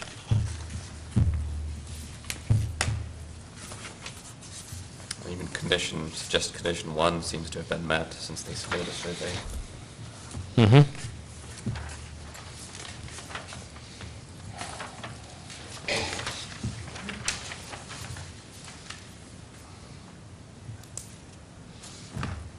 I don't think any conditions. Well, 2 and 3 are suggested by the staff. Do you agree with them? Agree with them. Yep.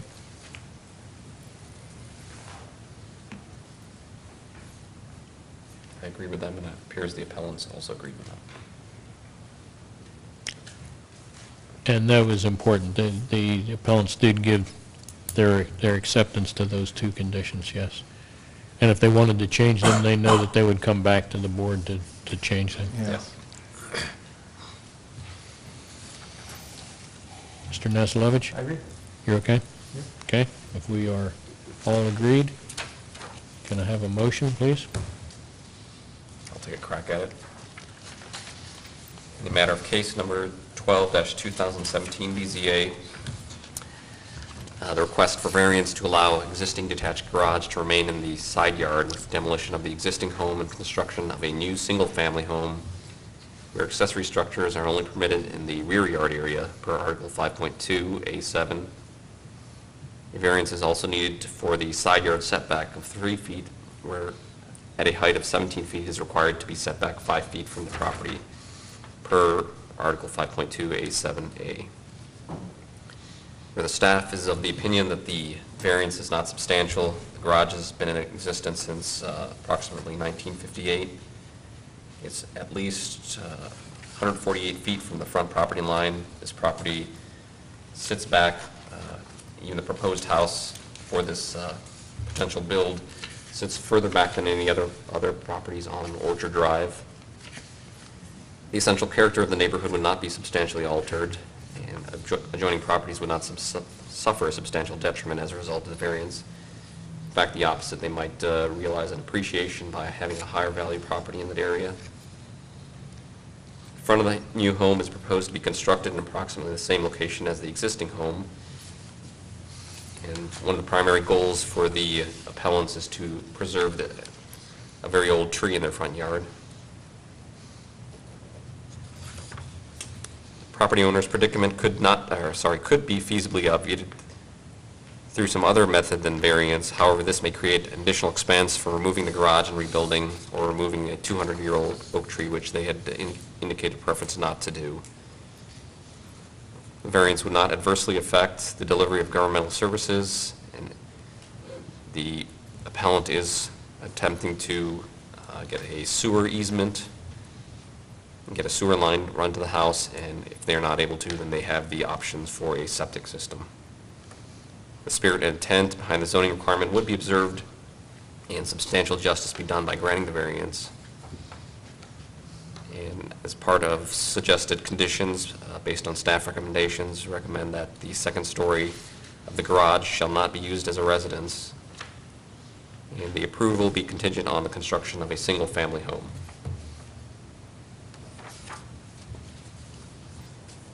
Second. A friendly amendment is the construction begins within 1 year and is completed within 2. I agree. And reference the drawings dated April 14th, 2017. Also agree. Does the second agree? Yes, second. Okay. We have a motion and a second. Is there any further discussion? The second condition, that the approval shall be contingent upon the construction of a single-family home. So we say started within 1 year and completed within 2. So those are both somewhat the same thing. Well, yeah. That's where the construction comes in. Yes. Right. Yes. Okay. Yeah. Okay. Do you want me to combine those two conditions? Yeah. The approval shall be contingent on the construction of a single-family home. started within 1 year, completed within 2 years. Right. Okay. Oh, okay, yeah. Yeah. See, because I was thinking that if we didn't put a time constraint, then what I was hearing is that if there was no single-family home constructed on it, then the variance would be null and void. That's correct. But we do that with the time constraint. Well, we do it also with the time constraint. Right. Yeah. That's to put the time constraint on it so that they don't take 3 years to finally build the single-family home. Right. Okay. Cool. Thank you. And that wasn't an amendment, that was a question. That was a question. Yep, okay. Any other discussion on the motion and the second? Okay, we have a motion and a second on the floor. Would the secretary please call the roll? Mr. Milosevic. Aye. Mr. Halpin. Aye. Mr. Scion. Aye. Mr. Faber. Aye. Mr. Hayes. Aye.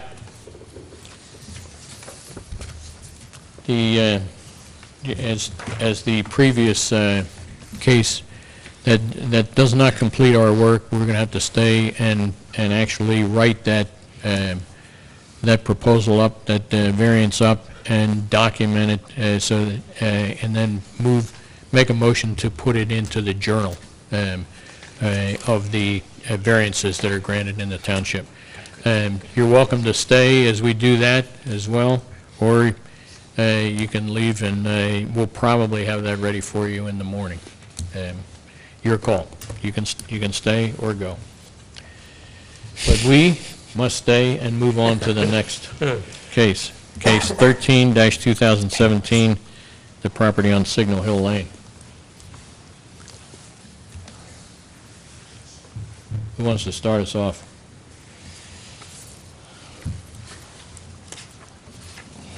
Well, I got some, I have some significant, I have some specific items regarding this one. Let me start off and say I'm in favor of granting the variance. And there was some testimony before that I wanted to talk about. But let me go through, all the reasons that regarding what staff said. That's the only buildable location on this lot. And we had testimony regarding cost of foundations and whatnot. Not that I understand that $100,000 is what it's going to take, but it's certainly going to make a hardship, which is what I think we look at when we look at variances like this. So I'm in agreement with the 30-foot setback. But it's really interesting is how I look at these houses and how they're kind of juxtaposed in different ways, facing this and that kind of stuff, rather than having a straight residential road with all the houses set back at a 30-foot or 50-foot or whatever it is. That I think the character of this subdivision is a little bit different, and I believe that the proposed location was in substantial conformance to the character of the neighborhood. So I'm supporting staff's finding that the essential character of the neighborhood is not going to be substantially altered. I didn't know how to state this, but if there is I didn't know if there are covenants or if there is a homeowners association. The testimony was kind of sketchy on that. And if there are regulations that say there needs to be a side entry garage, then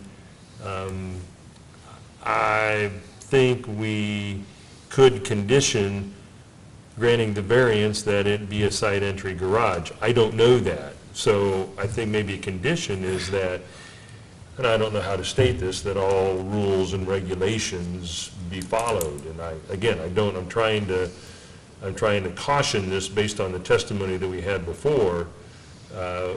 Is there not an HOA? Do they or do they not have covenants? So I'd like to open up that for discussion. as well. And beyond that, I think I'm in favor of granting the request. Well, I'm in favor of it as well, and I really don't think that there is an HMO. HOA? Yeah, that HOA, that acronym.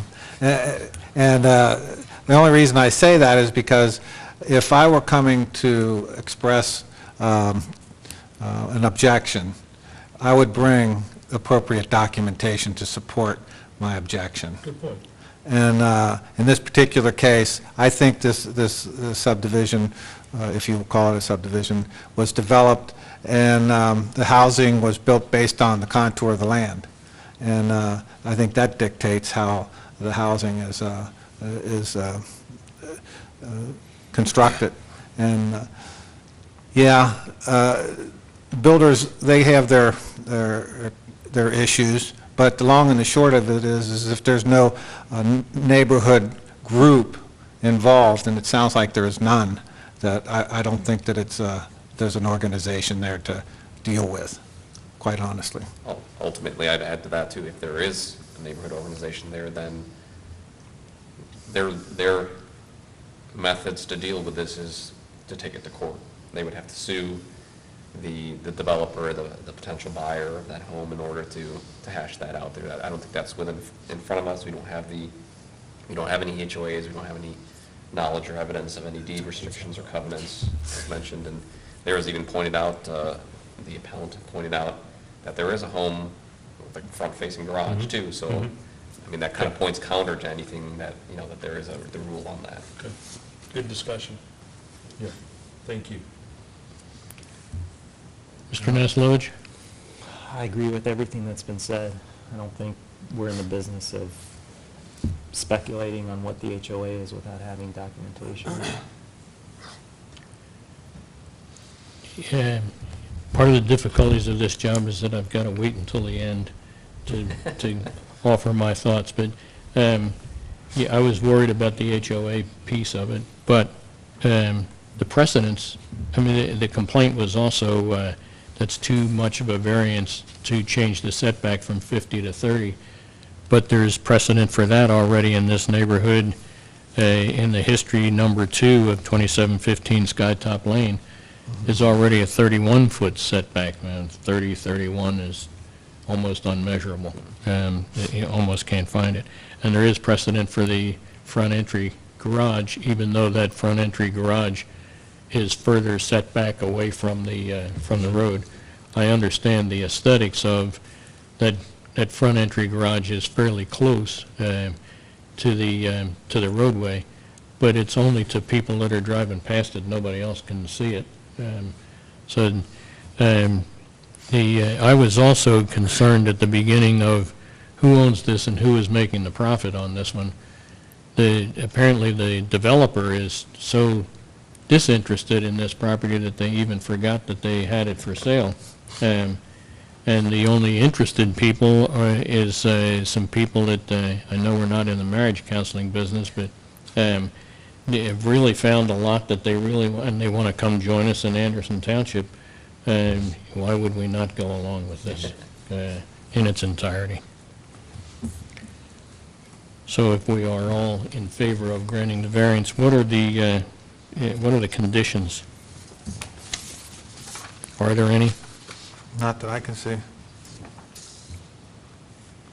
The drawings? The standard conditions of in compliance with the drawings that were submitted and dated April 14th. Yep. And construction to begin within 1 year and I think that's it. completed within 2? Okay. Now, to make the motion more simple, I think we can say that we make the motion in complete agreement with the staff report, so we don't have to go into the details of it and mention anything that we disagree with, but I think in this case we're pretty much agreeing to everything. And that in the final journaling, is that we include that information that you just brought up, such as number 2, 2715 Skytop Lane, is that there are other, there's a precedent for other variances for that kind of setback. That's true. We should add that in there. We should add that in. Yep. So, well, I'm good. Mr. Chair, regarding case number 13-2017 BZA at 5048 Signal Hill Lane, I move that we grant the variance request to allow a new single-family residence to have a front yard setback of 30 feet where 50 feet is required per Article 3.3. I've written over at C2 of the Anderson Township zoning resolution, and I refer to staff's findings regarding the variance request. And so I'm not going to enumerate those at this point. However, in support of the front yard variance setback of 30 feet, I also note that there are other precedents within the neighborhood of front yard variances of 31 feet, side yard setbacks of 13.77 feet, so that this variance request follows variance requests that this body has granted in the past. Substantial conformance with the documents. What did we say, April 14th? Yeah, April 14th, 2017, completed and started within 1 year and completed within 2. Second the motion.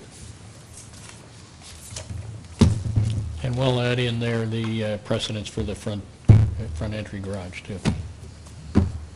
That I don't think you mentioned. You mentioned. I was just going to leave it out. Oh. That we don't, I mean, there's. Doesn't matter? Not up to us. I was just following along with what Mr. Sion said, is that if there's, somebody's got to take it to court or something, but that's outside. That's why I didn't include it. Okay. Any discussion, further discussion on the motion? Okay, we have a motion and a second on the floor. Will the secretary please call the roll? Mr. Sarr? Mr. Not, oh, I'm sorry. Aye. Mr. Sorry. It's okay. Aye. Mr. Halpern?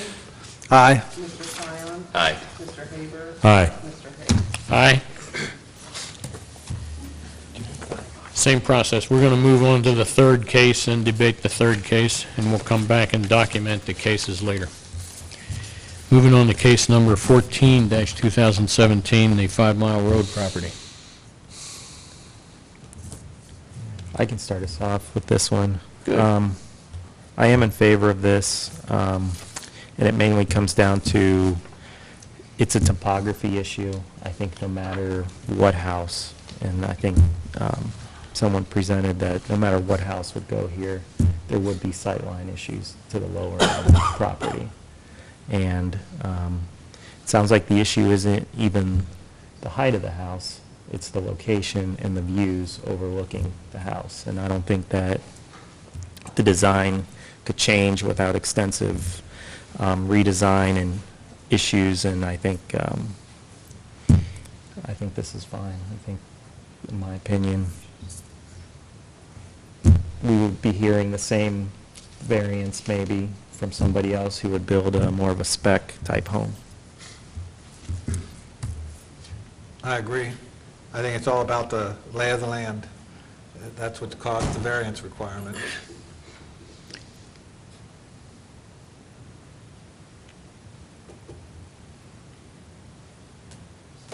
That's it. I agree with granting the variance. I mean, to me, this is a tough one, because we wouldn't be here if this house was, what, 4.5 feet shorter? And I don't think that alleviates the neighboring homeowners' concerns. And that, as we've heard here, that, you know, in accordance with staff's findings here, that the topography is what is causing the height issue. So I am in favor of granting it. Mr. Simon? I agree. Any conditions? Do we essentially agree with the staff report here and move ahead? But any conditions? I have no conditions. I don't think it's on us to require some type of vegetation requirements for privacy. That's not on us. I think that's between the neighbors, and you work it out.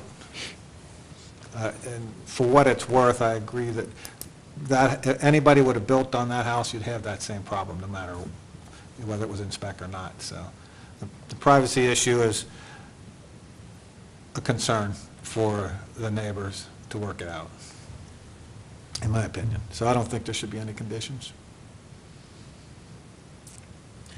Beyond our standard conditions, I agree with Mr. Halpin.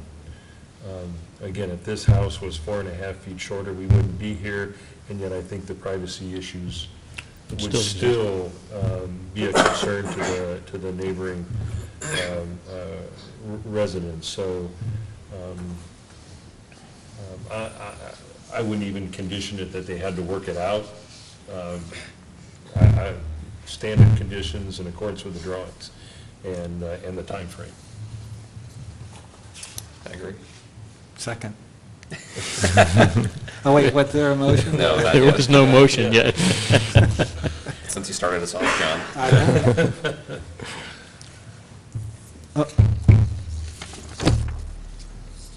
Regarding, I make a motion regarding case number 14-2017, 211 5 Mile Road, that we go with the standards recommended by the staff, and that the house be built, a single-family house be built within, to be start within a year and completed within 2. For the documents. Per the documents dated April 18th? April 15th. April 15th, 2017. Sorry, yes. I second the motion. Second. Okay, we have a motion and a second. Any further discussion? Seeing none, we have a motion and a second on the floor. Will the secretary please call the roll? Mr. Nelson-Walters? Aye. Mr. Halpin? Aye. Mr. Simon? Aye. Mr. Haber? Aye. Mr. Hayes? Aye.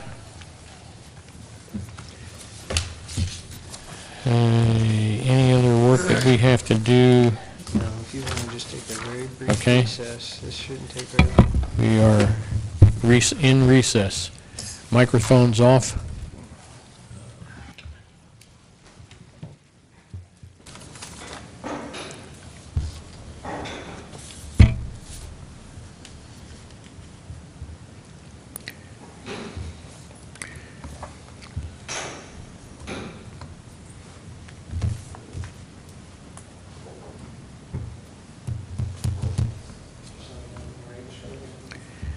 This is essentially copied in, right? Yes. Okay. Here's the good stuff.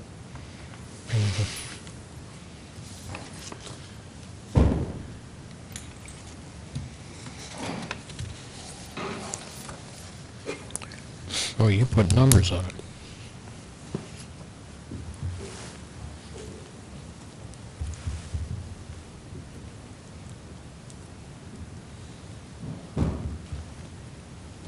Other than numbers, you're not making any changes here though, right? I added this sentence here, the neighborhood may realize a larger home than others on the street. That was Okay. from Mr. Sion. That Good. was really the only change except for the conditions. Okay. Reworded the conditions. Ready. Yep. Hold on, there's an extra space here.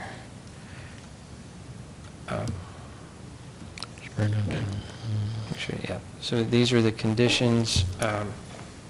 Since the survey was just submitted tonight, we'll date it as today, May the 4th, with substantial conformance with the other plans that they submitted, which were April the 14th. The second story of the garage shall not be used as a residence, and the approval shall be contingent on the construction of a single-family home started within 1 year and completed within 2 years. Looks good to me. Mr. Chair, regarding case number 12, right? Yes. Yep, Yes. 12-2017 BZA, I move that we approve and journal the case. Second motion. A motion and a second on the floor. Any discussion? The secretary, please call the roll. Mr. Nelson-Lovich? Aye. Mr. Halpin? Aye. Mr. Stoner? Aye. Mr. Haber? Aye. Aye. So number 13. Did we already do the one for the country club? We finished that the first We're just going to do that next month. Oh, I would like to have our attorney review that. okay. Normally, we only have the attorney review denials, but with this one having so much public attention, we're going to have the attorney look at it, and the attorney joined us here for that case, just for that reason. And unfortunately, the proponent of the last time that the case was presented, I'm not sure which of you were here, but Osterfeld was chastising us on our poor judgment. We're still on the record there, Fred. That's okay. That's clear, that's what he was doing. I tried to throw him a bone. I did. Regarding the fire pit. I noted that. But I did throw him a bone. I said, hey, we got a whole bunch of different testimony here tonight. This is much. 13, case 13.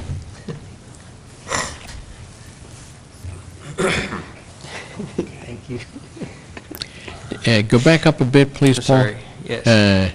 Yeah, the appellant does have a different address, but the property, we should speak to the property there, right? Is it 5048 Signal Hill? Yes, yes, the appellant, and this is their address in 4, and this is the Oh, address of the case. Good, right. good, thanks.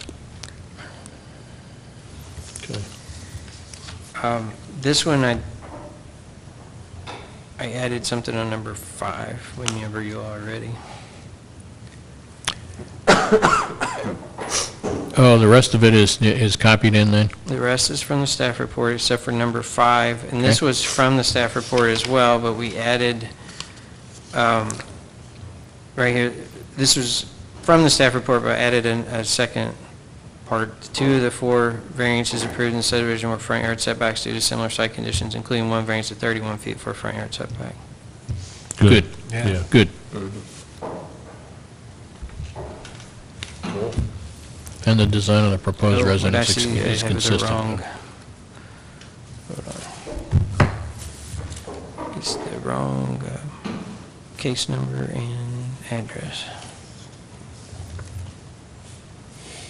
Yeah, really, I think the fact that they don't have a homeowners organization. It was a loosely Yeah, knit. loosely put together thing.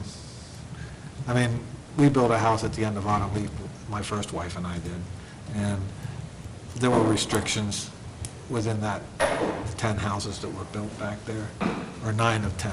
And there was no homeowners, technically speaking. Some of the neighbors did put sheds in their backyards, that kind of stuff. I can see it be done by deed restrictions, and that would make sense. If Yeah. they actually showed us deed restrictions, it might be a different story. I wonder if that's what it was. I never thought about that. Because you don't need an HOA for deed restrictions when the did you have original anything else owner to deeds it add? out to everybody. They can say, No, if I look good, okay, they can't this be. or this color. And you can't put a shed in the back. Subject to the conditions, substantial conformance with the plans dated April 14th, yes? Yeah, I think that's right. And construction, yeah, standard, okay. Looks good to me. And we're not saying anything in here about the HOA because there wasn't Yeah, enough that's- testimony to give credence to it. Yeah, it's between them. Yep, okay. Can I get a motion to approve and journalize this one? I'll move that we approve and journalize the case 13-217-5048 Signal Hill Lane. Second. Any further discussion? We have a motion and a second. Would the secretary please call the roll? Mr. Nasarovich? Aye. Mr. Halpin? Aye. Mr. Simon? Aye. Mr. Haber? Aye. Mr. Hayes? Aye. Okay, where's the last one?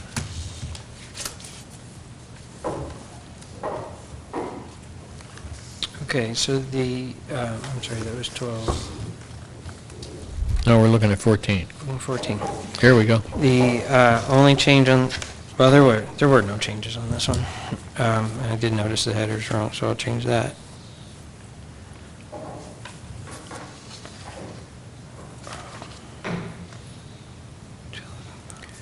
And the address too, yeah.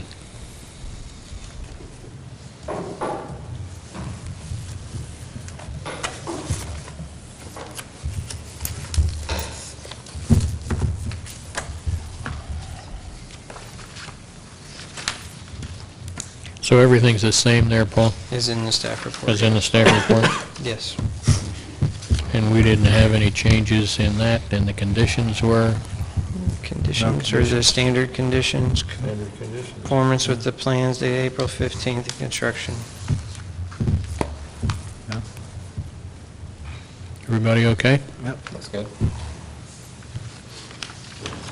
Move regarding case number 14-2017 BZA at 211 5 Mile Road that we approve and journal the case. Second. Any further discussion? Okay, we have a motion and a second. Secretary, please call the roll. Mr. Nasarovich? Aye. Mr. Halpin? Aye. Mr. Simon? Aye. Mr. Haber? Aye. Mr. Hayes? Aye. Move we adjourn. Any objections? We are adjourned.